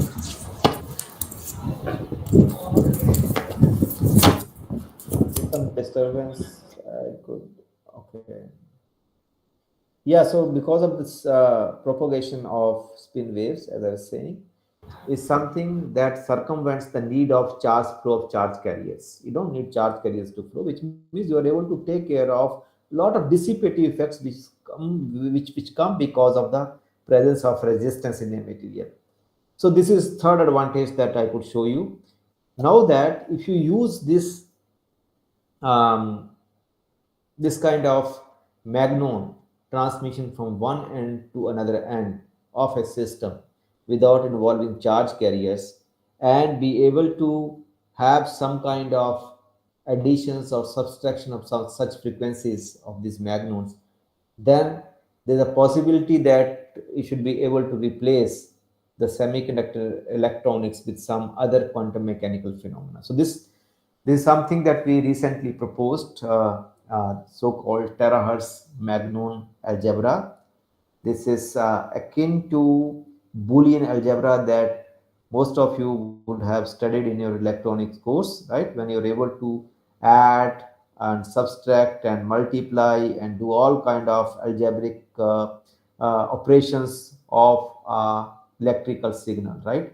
What if you do all those algebraic operations using magnons, where you don't need the charge carriers? There'll be no dissipation. Is that possible? Yes, it's a very, very recent research that has come from MIT, US, and we were invited by this journal Nature Physics to review that work and give our opinion, which was published just a week ago. So what I'm going to tell you that what is it that is so important in this case, so what we have is that you have a crystal which is called ferrite crystal. It's yttrium ferrite oxide. It's very well known crystal, very well known system for ages because this is a magnetic crystal. Okay, and we have this magnonics in which the propagation of spin waves is considered as one mode of transmission of information, data processing. So it so happens that when we are in gigahertz frequency range, we see this transmission in ferromagnets, right, where you have a lot of dissipation. But if you reach somewhere in this range of 10 raised to minus 11 to 12 seconds, which is the terahertz spectral region, we call it terahertz magnonics. If you could find some materials in this range, which is here, one of which is here, yttrium ferrite oxide, it has two different kind of magnon frequencies possible at room temperature. It's very important, at room temperature, because any device that you want the device to operate at room temperature with efficiency, right? So it has omega 1 one frequency, omega 2 another frequency magnon modes.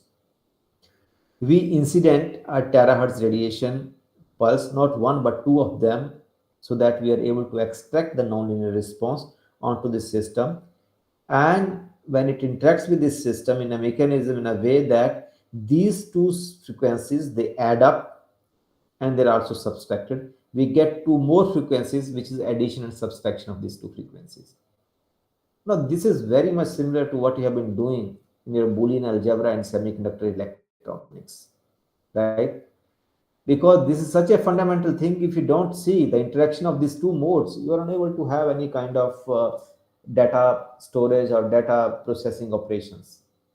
Because this was possible, now there's a hope that you should be able to get some kind of alternate to the existing semiconductor electronics. Well, so, and this comes only in the anti-ferromagnetic system. Terahertz magnonics can occur only in the anti-ferromagnets because of the control of frequency of the spin is in that spectral region. So then, yeah, these are three main tools. That is, we are able to control, switch the anti-ferrous spins in the terahertz frequencies. And for the readout, what do we do for the readout? That's another thing. And of course, we use ultra-fast spectroscopy to be able to access those modes. Okay, but the question of readout is another important question, which also we are trying to address. And one of breakthrough research was done by a faculty at Saurashtra University, Dr. Megha Bagadia. She is the one who started this work over here, and she could show as many possible nodes as a function of the rotation of the sample as possible with a large sensitivity. I mean, the anisotropy magnetoresistance, that means the magnetoresistance dependent on the magnetic crystal axis, was only possible up to 1%. But Dr. Megha showed that it is possible to tune, achieve, and make materials, so-called engineer materials using this very nice PLD technique to raise the level of anisotropic magnetic resistance by 2 orders of magnitude. So she's the one who achieved this 70%, which is still a record. And because that work she started, we still continue to work on that area. So we're covering almost both of them. So I'll just leave this stuff now. I'll show you two of the very, very important results that I'm fascinated by for last like 5 6 years. One of that is the exceptional terahertz functionality of this quantum material, so-called graphene. It's a two-dimensional material. It has very high carrier mobility. We incident a high intense terahertz radiation onto that, and then what we get is that you use one incident frequency, and what you get is third, fifth, seventh, ninth, 11th, 13th higher harmonic. What he shown is that only up to 7th, up to 11th higher harmonic have been achieved. This is unprecedented. This is unheard of. That usually, if you have one frequency, you are able to create okay third harmonic, but fifth, seven, that to the efficiency of 7 to 10 orders of magnitude higher than known before is one of the landmark research in this area of quantum materials, which I like so much. And the second is the observation of Higgs mode in superconductor. So the Professor Higgs got this Nobel Prize for his discovery of predictions in high energy physics. But the Higgs mode was experimentally shown in the condensed matter in superconductor. So this is a energy profile of a superconductor called Mexican hat, and superconductor has a complex order parameter. It has a complex order parameter, and that complex order parameter doesn't have a very well defined phase. So when we incident a radiation of some frequency onto that, it generates, because of its nonlinear character, it generates the frequency which is 3 times or 5 times or 7 times more than that. And this is called the Higgs mode because it doesn't interact linearly with the incident radiation. This is another discovery. Now, what is it that's going on around the world in terahertz technologies is that I say challenges and roadmap ahead is the terahertz radiation for communication. All of us, we know very well 3G technology, 4G, 5G. We have lived all this technology from 2G to 3G to 4G, and 5G is the most recent thing, right?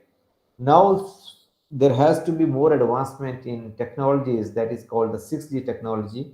It cannot be done without using the terahertz band. So, from 0.1 to 0.5 terahertz, which is also 100 to 500 gigahertz, is the band reserved for the terahertz communication, so-called 6G communication, that you might see will realize in few years. There are some limitations that because the resolution is always limited by the diffraction limit, which is lambda by 2. Now its frequency is wavelength is 300 micrometer, which means lambda by 2 is 150 micrometer at 1 terahertz. So which means that you cannot resolve anything better than 150 micrometer, right? Nonetheless, there are always some strategies to circumvent this kind of limitations. One of that is called near field. Second of that is called terahertz STM, where we couple terahertz with some other known tools and be able to achieve that kind of resolution. So the best that has been possible by now is few hundreds of nanometer of resolution has been achieved. Yeah, so this is one, as I was saying, the STM, where you incident terahertz radiation onto a sample and use the STM tip to probe the change in the refractive index in the material. The one which is most important is the power and intensity. The ones that we use in our lab are tabletop sources where power is not as much as one would want in some kind of experiments, you know. So they're so-called free electron lasers where which are under development in two places. One is at IUAC, formerly Nuclear Science Center, New Delhi, and the second is in RRCAT, where you know electron beam is put into undulators, and it's accelerated fast because of the acceleration. It generates some kind of acceleration and deceleration, the modulation of the current density within these magnets undulators. It emits terahertz radiation, which is quite intense terahertz radiation because the speed is very high. Or there could be materials with non-linear properties and quantum cascade lasers with peltier cooling is another option. And of course, many other strategies are being planned these days. So yeah, once we have good spectral width and the cost is another problem. I raised this issue in one of the technologies that is the for dentistry, which is technically much superior than the existing ones, but it is so expensive that it can't be used. So unless there's a widespread demand for such technology, it will not be used. The other thing is the size of the equipment. If you see right now we have tabletop equipment, you can't carry them, right? Finally, we have to achieve a level of hand-held equipment which are robust Yes, against sir. damage, you Yes. know, Yes. and portable and so on. So it needs a very nice collaboration between engineers, physicists, biologists to ask right kind of questions, sit together, have brainstorming sessions, and you know. I Hello. would like to thank these four of my. Hello, Yes, sir. Can we conclude within a 5 minutes, sir? I'm concluding within a minute. I'm done. Yeah. Yes. Yeah. Thank you, sir. Yeah. So I especially would like to thank these four students. There are others who I didn't have the space on this slide to put in. Uh, this is my research group very recent, where there are two more people from Saurashtra University, Dr. Megha Bagadia, Dr. Tejas Tank.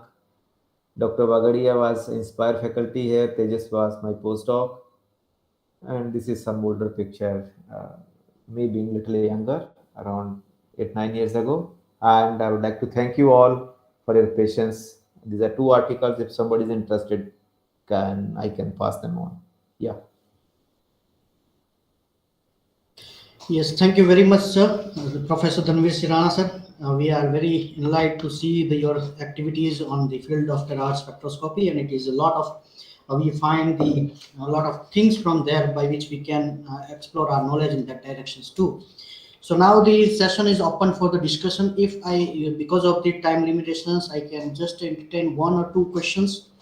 If any questions from the audience, they can ask. The session is open for the discussion.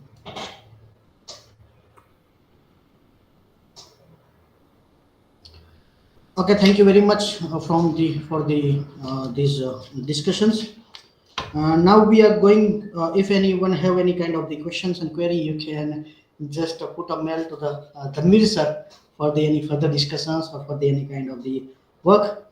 Now let's we are move towards the our another esteemed speaker, Professor Pawan Kulriya sir. He's just joined with us over here. Very welcome and very warm welcome to the Professor Pawan Kulriya sir. Professor Pawan Kulriya sir is currently served as a professor of physics at the School of Physical Science, and is associate director of the Advanced Instrument Research Facility at JNU New Delhi. He has also spent 17 years as a scientist at Material Science Group IUSC New Delhi. Also, he worked as an engineer as a Mosbar India Private Limited. He is pursued his MSc Physics from the University of Rajasthan, Jaipur. He also holds PhD in Physics as well as MTech in Solid State Material from the IIT New Delhi. He was awarded with a Fulbright Nehru Postdoctoral Fellowship by US Department of State. He has published over 160 peer-reviewed articles and delivered seminar at Ion Beam Institute located internationally. With a citation of index of 32, supported by over 3,200 citations, he has a significant impact in the field. He is editor of a prestigious international journal of energy research. He is a member of various professional scientists, including the National Academy of Sciences India. He also serves a joint secretary and a member of executive committee at the Indian Physics Association. His research focuses on nanomaterials for energy, advanced ceramics, high entropy alloys, and their performance under the extreme conditions. Recently, he was elected for an executive committee at IIT Delhi Alumni Association. Here, the warm welcoming to you, sir. The sessions from your side, sir. Yeah, so thank you very much, Dr. Dhruv. So good evening to all of you. And first of all, I thank to all the organizing committee to inviting me in this prestigious online conference. So I will share my slide and then we will start it.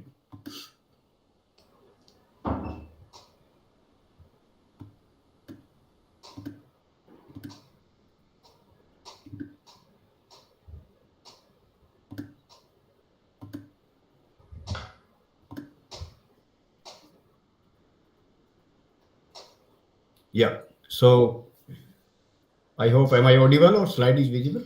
Yes, sir. You are audible and visible. Slide are visible. Okay. So again, thanks. And I think I have around 1 hour time. And in this 1 hour, I will try to cover that basically we are working on 2 areas. And in that area, we are designing some materials. And these material can be used for particularly for nuclear energy application as a nuclear fuel, or you can say as a radioactive waste management, or we are also designing some alloy for nuclear reactor applications. So briefly, in my lab, we are working on these area. So one area that we are working on is ceramic. So basically, this diagram that you can see, that is the fuel pellet that is being used in the nuclear reactor. And in the beginning, you can see the grain size of the fuel. It is order of the micron. But when we use this fuel in nuclear reactor for like roughly around lifetime is 3 years. So after that, there is grain fragmentation of the fuel. And as a result of that, this micron grain fuel, that will convert into the nanograin size. And as a result of that, particularly mechanical property of the fuel is degraded. And that's why sometimes it has been seen like that. Slide is not changing. Slide is not changing. Okay. What? Then I will stop sharing and again I will share it.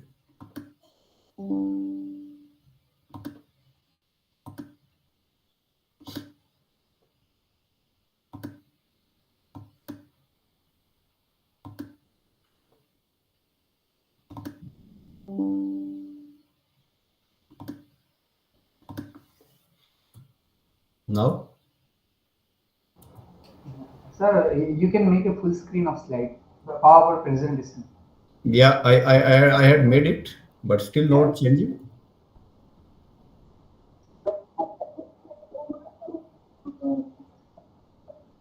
Okay. Yeah.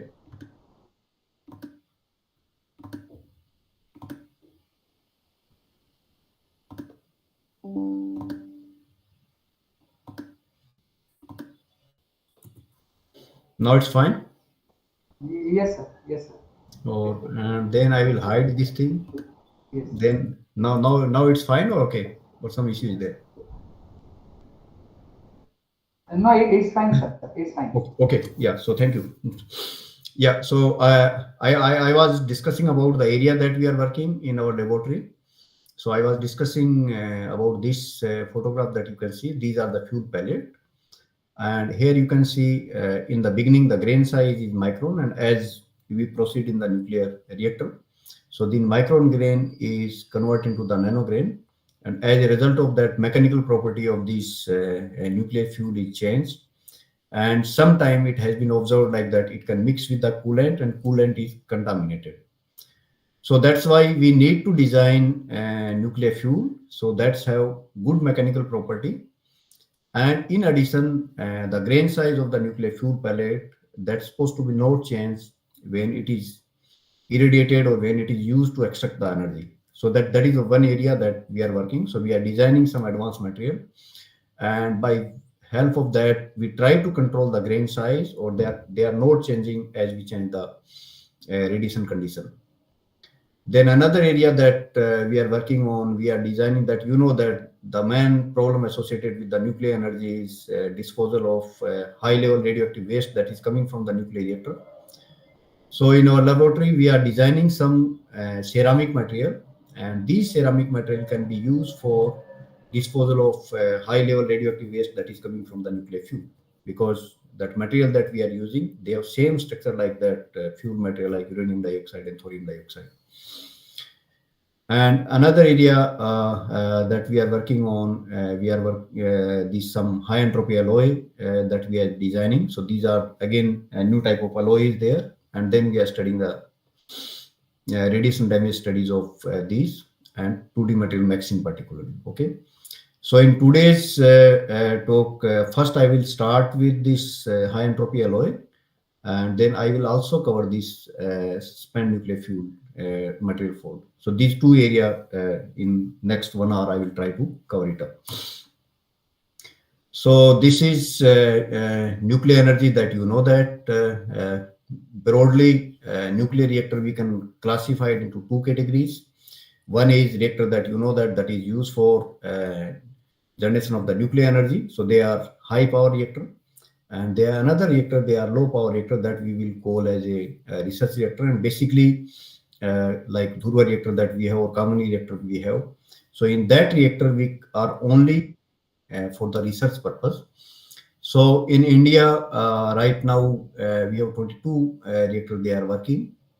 And if you see this data, reactor under construction, so we have around 6 reactors they are under construction. And roughly right now only 2% of the energy we are extracting from the nuclear energy. But we have very ambitious plans, like we have started nuclear energy in 1960, and last 60 years only roughly 7,500 megawatt electricity we are generating. That is the capacity from last 60 years. But if you will go for another 10 years or like that, so in that one we will increase this capacity by 3 times. So it means that reactor that we are installing in future reactors, so they are high power reactor. Okay, so when reactor will be high power reactor that we are going to use it. So in that case, that nuclear fuel that we are going to use it, so that will be exposed with the high dose of neutrons, and and core temperature of the core of the nuclear reactor will be again high. Okay, so that's why we have challenge in this nuclear energy, like to design some materials so there we can use.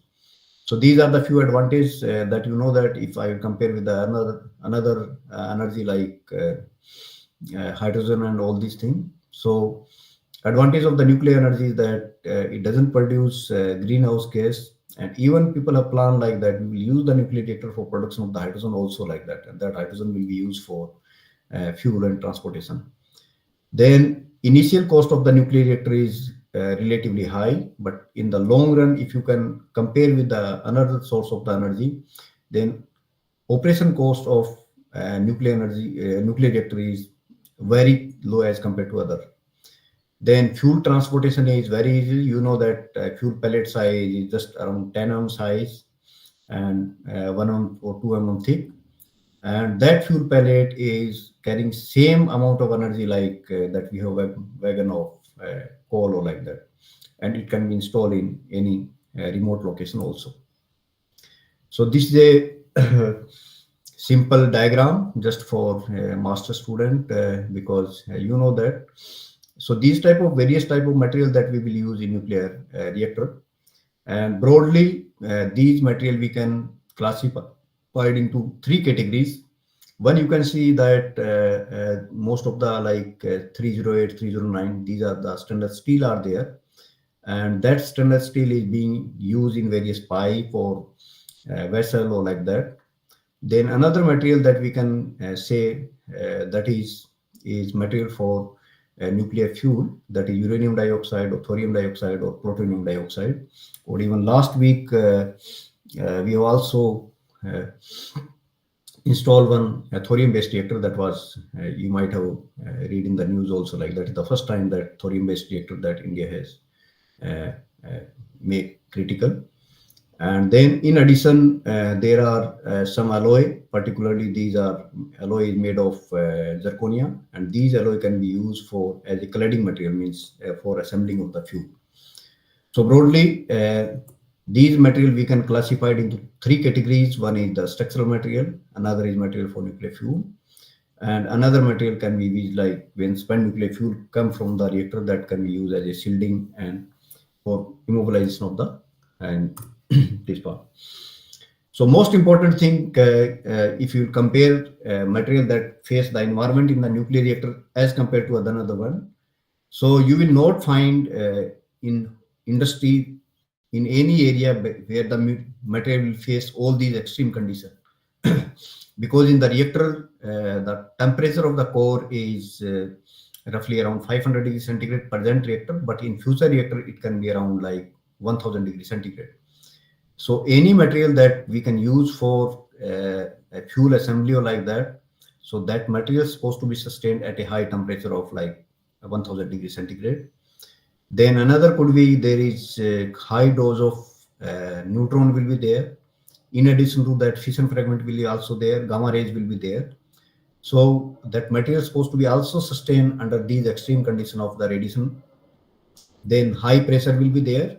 And in addition, the coolant is continuously extracting the energy. So these material, particularly like for fuel assembly, they will be also exposed to the coolant, and we can say like that is again a harsh environment. So in nuclear energy, any material that we are designing, we need to keep in mind all these four different aspects or extreme condition. And in industry, you will not find any like then maybe high pressure will be there, or some industry the high temperature will be there. But all these four conditions combined together, you will only face in nuclear reactor only. So that's why it is very challenging to design any material for nuclear energy. So broadly, we can say like that any material that's supposed to have these property, like is supposed to have a good mechanical property under all the operation condition of the nuclear reactor. And because we need the neutron for sustain all the nuclear reaction, so it's supposed to have low neutron absorption cross section. It's supposed to be stable under intense gamma and neutron radiation, and low rate of corrosion with the fuel, moderator, and coolant. And definitely it's supposed to be have easy to fabricate, so we can easily do the machining and all these things. And most important is that it's supposed to have low cost. So these are the requirement any material that we can select for the nuclear energy. Possible option or that material that presently being used in the nuclear reactor is stainless steel, graphite, beryllium, aluminum, magnesium, and zirconium. But there is some issue when we are talking about that material that is being presently used in case of the future reactor. For example, like if you will take the stainless steel, that is the ideal structural material that is being presently used.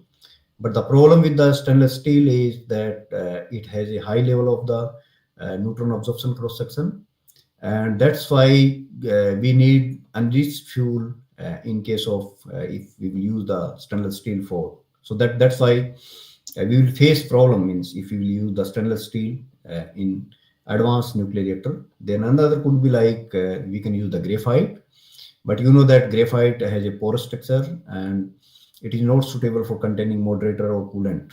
And in addition, the mechanical strength of the graphite is again very poor, so it cannot be used for complex loading or like that. Then another material can be beryllium, but this beryllium is brittle at the room temperature, so that's why it is difficult to fabricate, and again it is a costly or expensive material. Then another choice could be like aluminium and magnesium. So these material are good material, but the problem is the melting point of these one is relatively low, around 650 or 660 degrees centigrade, and they have insufficient strength for a particular component like pressure tube, specifically at elevated temperature. Then another important material that is presently being used as a cladding material or fuel assembly, that is the zirconia. So zirconia has a excellent radiation tolerance, and it is the suitable material, particularly in case of the core reactor component.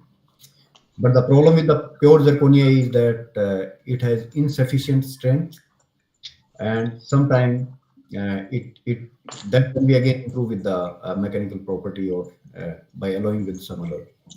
But the main problem associated with the zirconia is that that there was a accident in Japan, Fukushima Daiichi nuclear reactor accident. So in that reactor, zirconia is being used as a cladding material there.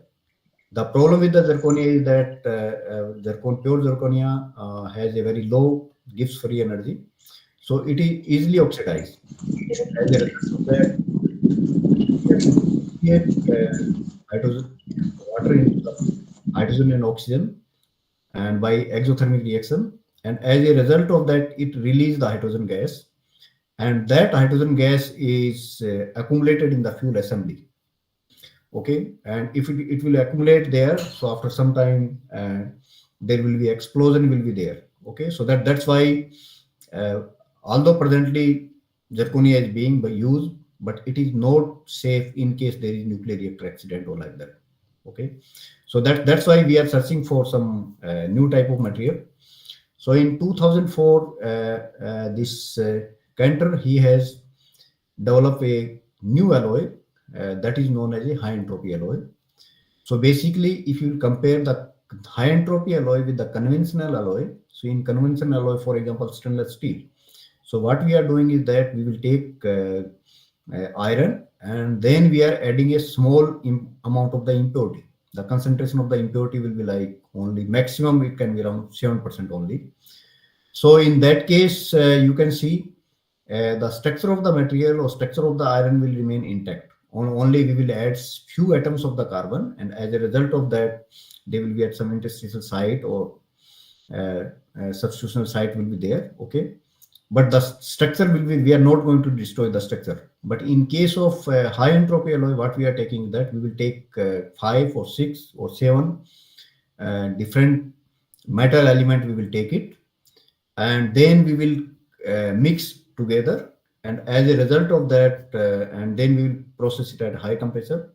So as a result of that, some new type of material will be formed. And you know that in the beginning, that material that we are taking 5 or 6 different material, all of them have different structure. Okay, so finally that alloy that taking structure, that will be entirely different. Okay, so that way, so a new structure will be formed in that case, and as a result of that, these type of defect will be observed. So basically, high entropy alloy only we will say like if number of the element that we are adding is at least 5 or more than number of element, and these elements supposed to be in equal concentration or nearly equal concentration, can be depending upon, means if you are taking 5 elements, so roughly each element can have like 20% or like that. So between 5 to 35 atomic percent concentration you can take it. And since different material is there, so as a result of that, lattice will be distorted from its original lattice side, because 5 elements we are taking, and each one have a different atomic size. So atomic size mismatch lead to the lattice distortion, and then some strain will be induced in the lattice, and as a result of that, these effect will be observed. If I will compare high entropy alloy with the normal alloy, like you will see the high entropy effect. So that lead to the enhancement in the formation of the solid solution. Then there will be severe lattice distortion will be there. So as a result of that, hardness and strength of these alloy is relatively higher as compared to the conventional alloy. Then people have observed this sluggish diffusion effect. So we can say like that, if you want to, for example, like that I shown in case of the zirconia, like hydrogen is accumulated there. So in these type of material, if hydrogen is there, so diffusion of the hydrogen will be slow in that case because of high activation energy. And cocktail effect means we are mixing like 5-6 different elements, so different composition will be there. So these different type of effect that has been observed in these type of material. So as a result of that, these material, they are showing some unique properties, like they are corrosion resistance, they exhibit high yield strength, high thermal stability, high radiation resistance, high hardness, and high ductility.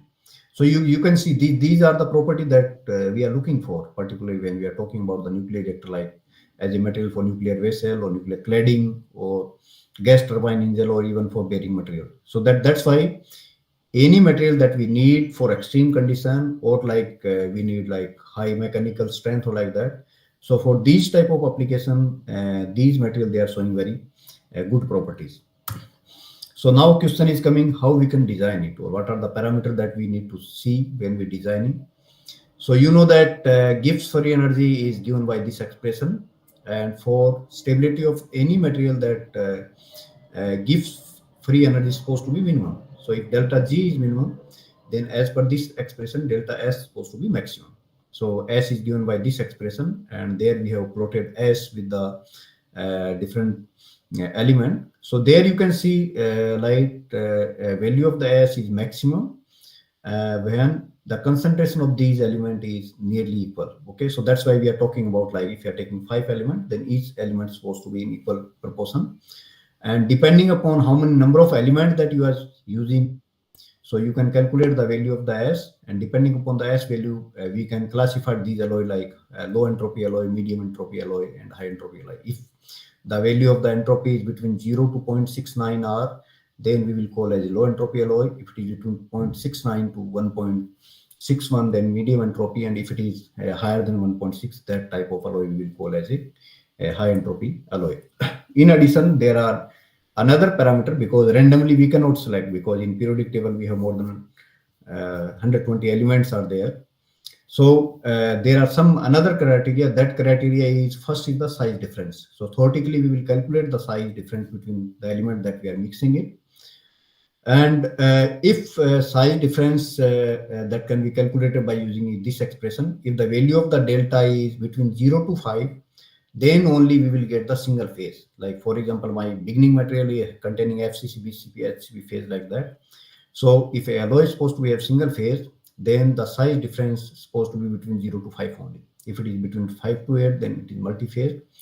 And if it is between 5 to 18, then amorphous material will be formed. Another is, we can calculate the mixing enthalpy and the ratio of the entropy to enthalpy and valence electron configuration. So these are the 4 parameters usually in the beginning that we will calculate it.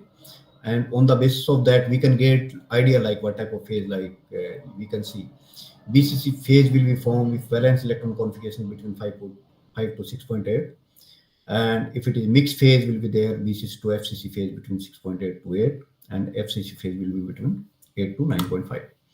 So there you can see these are some theoretical data, and in that one people have calculated for the various material that you can say usually 6 element, different element they have taken it. And there you can see most of the time the valence electron configuration will be between the 7 to 8 only. Okay, so most of the time we will only get this mixed phase, like combination of the FCC and BCC phase or like that.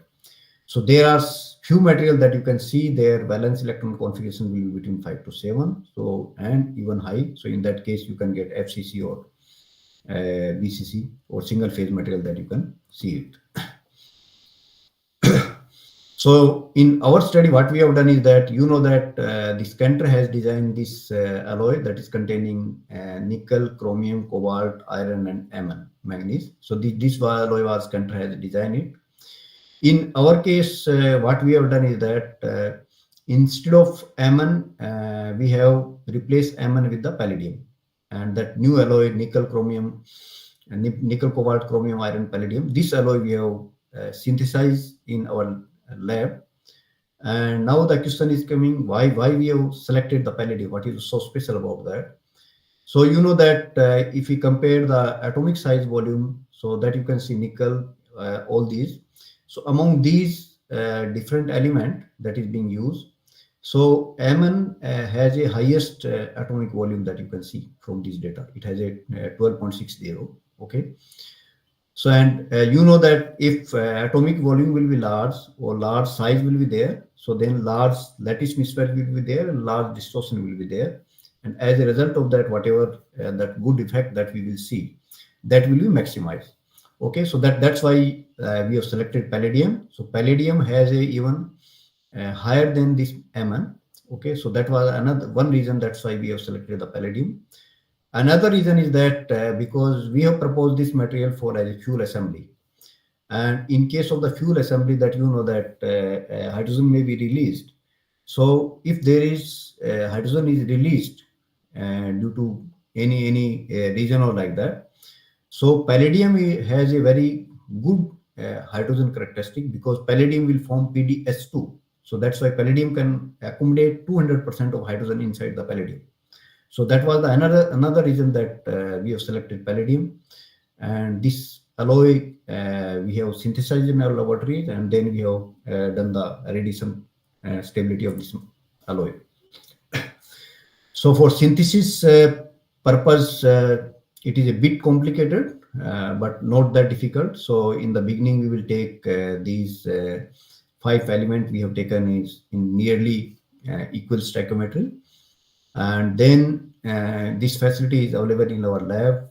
We use this arc melting setup, and there we melt these elements in the inert atmosphere, and and after that, and this type of ball shape alloy is a form. And then we tested the structure of this material, and then we observed like that it is not in single phase, some impurity phase was there. So for that, we seal this alloy in this ampule, quartz seal ampule, at a high vacuum of order of -5 millibar. And then we put in the furnace for 1200 degrees centigrade for 24 hours. And after that, we will again done the XRD, and we got the single phase. And then you know that we want to use radiation damage study of this one. So we again cut it down by using this diamond wheel cutter. Then we roll it. And when we done the rolling, and after that again we done the XRD, again phase is changed. Okay, so again we put this material again in the furnace for 800 degrees centigrade for 1 hour. And again we recover the phase. After that, we have done the polishing of this sample. And finally, this sample is ready for the radiation damage testing at the particle accelerator. So now, when we are considering the radiation, so you know that ideal situation is that we're supposed to done the testing at the nuclear reactor site, okay, but that is very difficult. The reason is that the neutron flux that is available is very low. So if we will do the actual reactor site, so I need to expose this material for like 3 years or 4 years. And after that, we will do the testing. So that is a prolonged time or like that. And it is not feasible also. So that's why we have used the particle accelerator. And reason for the particle accelerator is that whatever damage that neutron will be done for like 3 years or 5 years, same damage we can do with the ion radiation within few hours, like within 3 hours or like that. The reason that you can see from this one is this is the data that people have taken from pressurized water reactor, PWR. So usually, you know that the lifetime of the PWR is roughly around 40 years, and this data they have taken for the 40 years or like that. So there you can see in the lifetime maximum neutron flux that material will face is order of 8 in 10 to power 23 or like that. So this flux, if you will convert into the dPa, displacement per atom, so that maximum dPa that material will face in a 40-year lifetime is 100 dPa. Okay, if you will go for 60 or 100 years, then roughly it is like 150 or like that. Okay, so that is the rough number that we get it from this one. So any material that we are designing, that's supposed to be sustained at least 100 dpa so that it can be used in a nuclear reactor like that. Then another important criteria is temperature is also playing very important role. So these are the microstructure, particular electron microscopy studies on this material that is exposed to the different temperature. So if temperature is if Tm is the melting point, 0.1 Tm, so then there you can see like that only dislocation loop and stacking fault tetrahedral will be formed when temperature is relatively low. If T equal to 0.2, then a relatively high temperature network of the dislocation will be produced, that is including segregation of the solute like that, void formation, they will precipitate formation will be there. But if temperature is relatively again high, then bubble form will be formed, crack will be developed, and blistering and grain boundary cavity will be there. Okay, so we also need to, in addition to this radiation damage, we also need to test our material for the high temperature.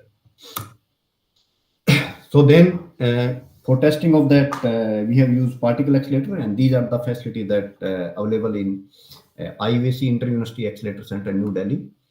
And in that facility, various accelerator is there. And in this study, we have used this ECR ion source, electron cyclotron resonance cyclotron source is there. And from there, positive ion, particularly gaseous positive ion, we can able to accelerate it. So in this case, that beam we have used for testing is 300 kilovolt, not K, it is volt, kilovolt low energy ion beam facility at IUC, we have used it. And in that case, we have used xenon ion, energy was 1.05 MeV, and beam current was 5 microampere, and fluence we have changed it. So maximum fluence in this case we have taken is 9 10 to the power 69 per square centimeter, and if that fluence, if you calculate in atomic concentration is so roughly 8 atomic concentration that we have incorporated at this fluence. And then with the help of this stream software, we calculated the dpa, and maximum damage at this fluence will be around 400 dpa. So that from previous slide that you know that in case of the reactor, our main requirement was our material supposed to be sustained for 100 dpa, that is in present reactor. So in future reactor, requirement might be high. So that's why we have tested for a 400 dpa, and at that dpa we tested it, and then we check the performance, how it is performing like that. Another important thing is from there we also get the range of this one, and range is around 150 nanometer. So first technique that we use to this alloy was the X-ray diffraction, because we want to know that whether single phase is formed or not. So this one is the data of the pristine sample and irradiated sample. So from there you can see it containing only a peak that is corresponding to the FCC solution.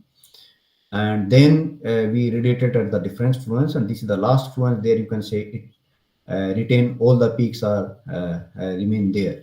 Okay, so that's why we can say like that this material will there is no phase change is there, it will be still in FCC phase, and its structural integrity will remain there, although with irradiation that peak intensity is slightly reduced. So it means that some type of defect is created.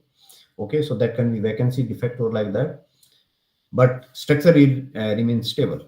Then another thing is that by using Williamson Hall float, we have calculated the crystalline size and microstrain, and there you can see microstrain is increasing with the fluence. And in case of the crystalline size, it is almost same like that. Crystalline sample is 12 nanometer, and then it is slightly decreased, and after that it is almost same, like there is not much change in crystalline size that we have observed. So now from the XRD, that peak intensity is decreasing. So we want to know that what type of defect that has been created in this material. So for that, we have used this again ion beam based technique, that is positron annihilation technique, PES. So basically what we are doing in PES is that so there we will use a sodium source, and that sodium will be decay into the neon, and at that time it will emit the positron, and one gamma ray is also emitted. So this positron we will bombard on the sample, and you know that if there is a perfect periodic structure is there, so then this type of structure will be there. If there is any defects is there, so as a result of that, periodicity will be disturbed, that you can see. So when this positronium will be bombarded in the sample, and if there is any defect is there, so at defect side this positron will be trapped, and when it will be trapped it, so at that time positron will be capture the either core cell electron or valence electron. So as a result of that, positron and electron will be combined together, or they will annihilated, and as a result of that, gamma rays will be emitted. So this gamma rays will be work as a starting signal, and this will be as a detector. So how much time that positron is taking from surface to that one, so that way we can get idea like where vacancy is created in this type of material. So that is a simple that is available in VIBHA Atomic Research Center where we use it. So this type of graph usually we will get it. So ideally we're supposed to get a sharp line. Okay, if there is. So in this graph you can see this center region, that is basically we will call as a NP, and total area that we will call as a N, total number of N. So NP by total N, that we will define a parameter S, and these two tail region, that will be N W1 and N W2 divided by total, that will be W. So basically if positron is annihilated or interacting only with the valence electron, so as a result of that, this peak is coming, and if it is annihilated with the core electron, so as a result of that, these two peak will become.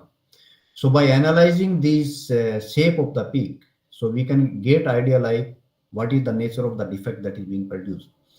So we can say like that S is sensitive to the only for the vacancy type. If the concentration of the S is increasing, then we can get idea like vacancy, number of the vacancies is increasing. So that will give idea like presence of the vacancy is increasing. If W is increasing, it means other than vacancy, some like dislocation of this type of defect is being produced in this type of material. So this is the data that we got from the PAS, positron annihilation spectroscopy. So there you can see this the at the surface region, this black curve that you can see, that is for the pristine sample. So at the surface you can see vacancy concentration, large vacancy concentration is there, and as we are going deep inside the material, then vacancy concentration will be saturated, or this is the S parameter that you can see. Okay. Then this data we have used this VFit software, that VetFit software we have taken it, and then with the help of that, this data we have fitted it. And this one we have divided into three categories. First, we are assuming thinking like that at the surface some artifact will be there. So we assume like 20 nanometer surface will be artifact, and it can be some stacking fault or like that. Then second is damage region we have taken it, and third is this deep inside region that can be just like as a bug region. So with the help of that software we have fitted it. So there you can see this is the effect of the ion fluence. So this red curve is for 1 in 10 to the power 16 ion per square centimeter. So there you can see the peak, if as compared to pristine sample, peak intensity is increased. So S is corresponding to vacancy. So it means that when you irradiated the material, the vacancy concentration is increased, and this is the depth. So from the SRIM software that we have seen like that, the depth is maximum depth of the ion or range of the ion is around 150 nanometer or 160 nanometer. So from there, like it is correlating with this thing.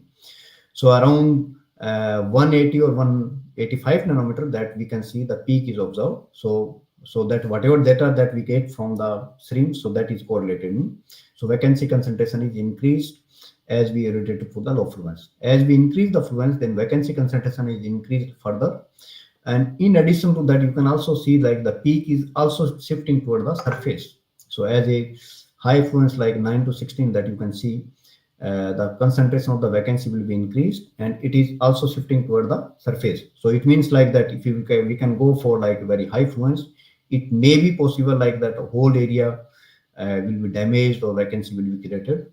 But in addition to that, you can see, like if I compare with these two, then rate of the vacancy concentration is again increased, as we can, it is not, rate is slow down like that. Here to here large change is there, but here to here a small change is there. So that type of idea that we can get it when we compare stream data and this S parameter.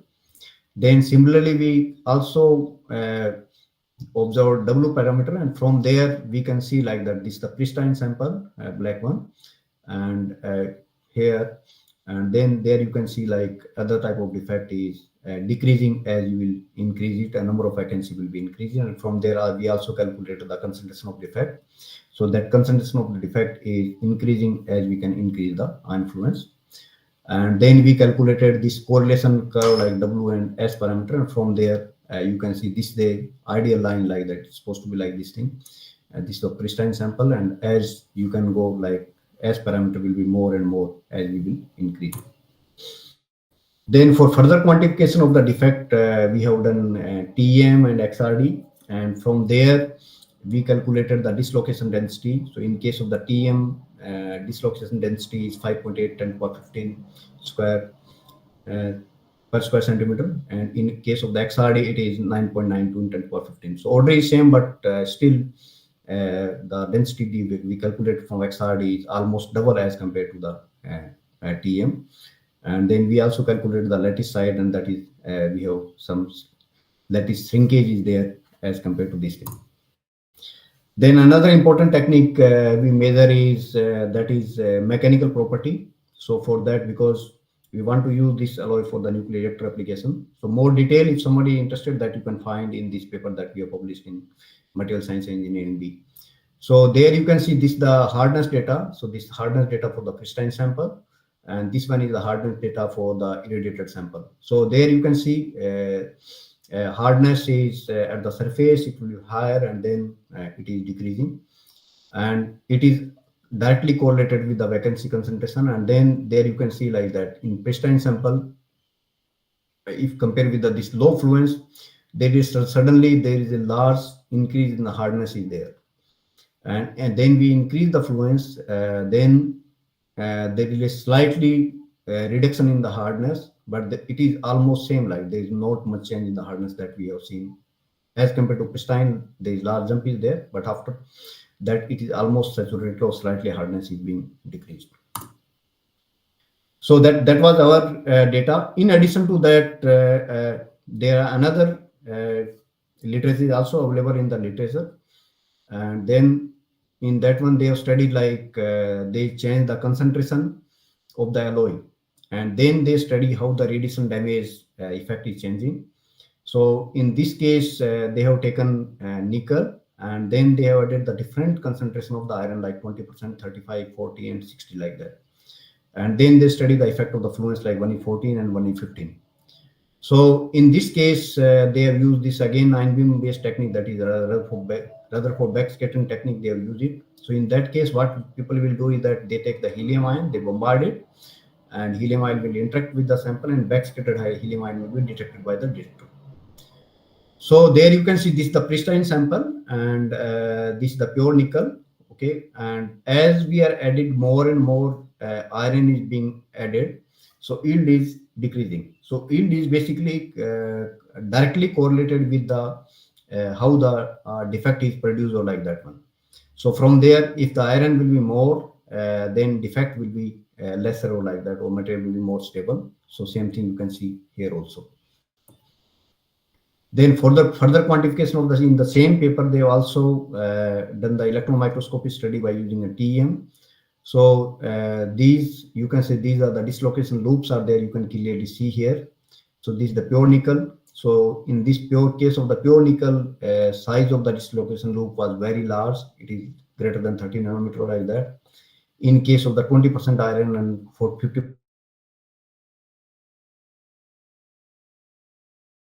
decreasing as you can increase the concentration of the iron ore like that. So that way one can design radiation resistance alloy by changing the concentration like that in case of the nickel and alloy. So that way we can say like that alloy has a better radiation resistance response as compared to the pure material. Then this one is another paper that was published in 2015 in the Nature Communication. So in this case, what they have done, they have taken 1.5 MV nickel beam, and then they have tested for the nickel, iron nickel, and nickel chromium iron and cobalt. So there you can see like that backscatter yield for the nickel will be higher. In case of the nickel, iron will still be lower, and in case of the high entropy alloy like 4-element alloy, it will be lower. So that way, if we increase the alloy complexity, then we can further able to improve the radiation resistance stability of this one. So in this case, again they study the effect of the they change the concentration of the iron and nickel, and then again they tested it. So this is another study. In that one, the radiation stability will also depend upon what type of element that you are going to use it. So in this case, they have taken nickel iron, nickel chromium, nickel Mn, and nickel palladium. So there you can see the size of the dislocation loop will be very large, that you can see in case of the nickel, and in case of the chromium, manganese, and palladium. So in case of the palladium, that you can see size will be very small, because main reason for that, the size difference between nickel and palladium is very large as compared to nickel and palladium. So large lattice difference, large size difference will be there, and as a result of that, lattice will be distorted, and there you can see the better radiation stability will be there in case of the nickel palladium as compared to the iron distinct. So in summary of this one, I can say like that in our lab, we have successfully synthesized single phase nickel, cobalt, chromium, iron, palladium, high entropy alloy. And then we have done the radiation stability of this alloy, and this alloy is stable like up to 400 dPa that we have done it. And then we have, with the help of positron annihilation spectroscopy, we have quantified the defect, and most of the defect that is being present in this material is vacancy defects are there. Then we have also studied the mechanical property of this one, and then we observed like that as compared to pristine sample, there is a large increase in the hardness is there at a low fluence of 1:16. But when we increase the fluence from 1:16 to 9:16, then hardness is slightly reduced, but it is almost, there is not much change, only 5% it is reduced. Then I discuss the radiation stability of, if I compare the high entropy alloy with the normal alloy, then they are showing the better radiation resistance response. And the radiation resistance or radiation stability of this alloy will depend upon the concentration, alloy complexity, and the nature of the element that is present in this alloy. So how much time do I have? So then I will accordingly. Yes, sir, about 5 minutes. About 5 minutes? Yes. Okay, so then I will not start a new topic. Just a minute. Thank you, sir, because I was thinking like I will cover, but anyway, no problem. So I will stop it here, and I will acknowledge all of our team members. So this work we are doing in collaboration with the Professor A.K. Tyagi. So he is Group Director at BRC, and Dr. Vinita Gupta, Professor Lian, and Hojin from KIST, Korea. And this work has been done. Most of the work that I presented, that is, has been done by Dr. Abid Hussain. So right now he is faculty in Ladakh University, and same work is also being continued by Anju Kumari. So this one is my team, and this work is funded by BRNS, and I also like to thank the IUAC for the beam time and JNU, and thank you very much to all of you for listening. So now I have enough time, and we can take few questions. Yeah. Thank you, Kulriya sir, for a nice talk and very informative, detailed explanation. So, any question from audience? Yeah, student, you can ask any questions, whatever doubt that you have, please.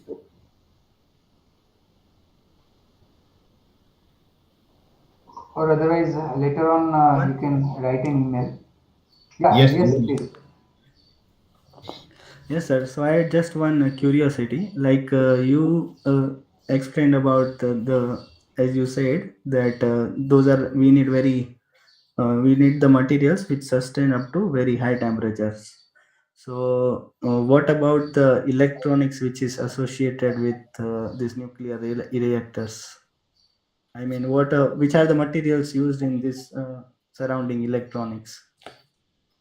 Uh, yes, basically, when we are talking about this fuel assembly or like that, so there will be not any electronics will be there, because this is just like a hollow cylindrical rod will be there, and in that rod, fuel pellet that can be assembled. So presently, zirconia is being used as a fuel assembly like that for jacket. So this material that I proposed is that is for the jacket definitely. But when we are talking about the electronics, then definitely usually these electronics, they are not at the core. They will be slightly far away, and in that area definitely dose of the radiation dose will be slightly lower.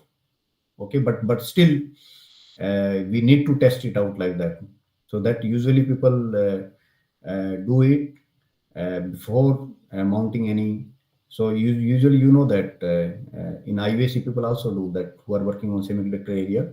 So they do the performance testing of the MOSFET or transistor like that, how they will perform in radiation damage environment. Yes, thank you, sir. Yeah. Yeah. So any other question? One or two maybe. Okay, so if no more question, then thank you very much, Pawan sir, for this nice talk, and on behalf of this committee, we are grateful to our first and second both the speakers for the nice presentation. Thank you very much. Yes, thank you very much to all of you. Namaskar. So moving further, now I would like to invite Ms. Hetal to give the vote of thanks to conclude this session.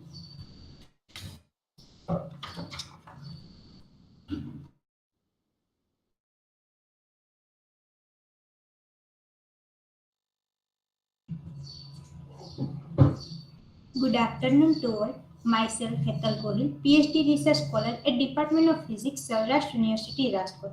It has been honored to be part of this wonderful event. I would like to extend my heartfelt gratitude to all the participants on behalf of Department of Physics, Saurashtra University, RAJKOT, Vigyan Gurjari, Gujarat Prant Unit of Vigyan Bharati, VIBHA, and GUJCOST, Department of Science and Technology under Gujarat Vigyan Sammelan. I am very much thankful to our today eminent speaker, Professor Dhanveer Singh Rana sir, Professor Pawan Kumar Kulriya sir, who has delivered very informative talk. Your thought has very truly inspired us. I am thankful to our esteemed guest, Professor Rupesh Vasani sir, Professor Kishore Kumar sir. I would like to thank our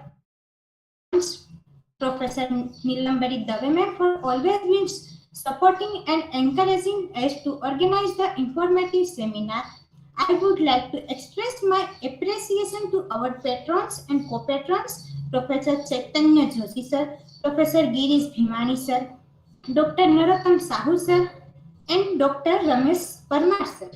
My sincere thanks to the conveners of Gujarat Vigyan Sammelan, Professor Nikesh Shah sir, Professor P.N. Joshi sir.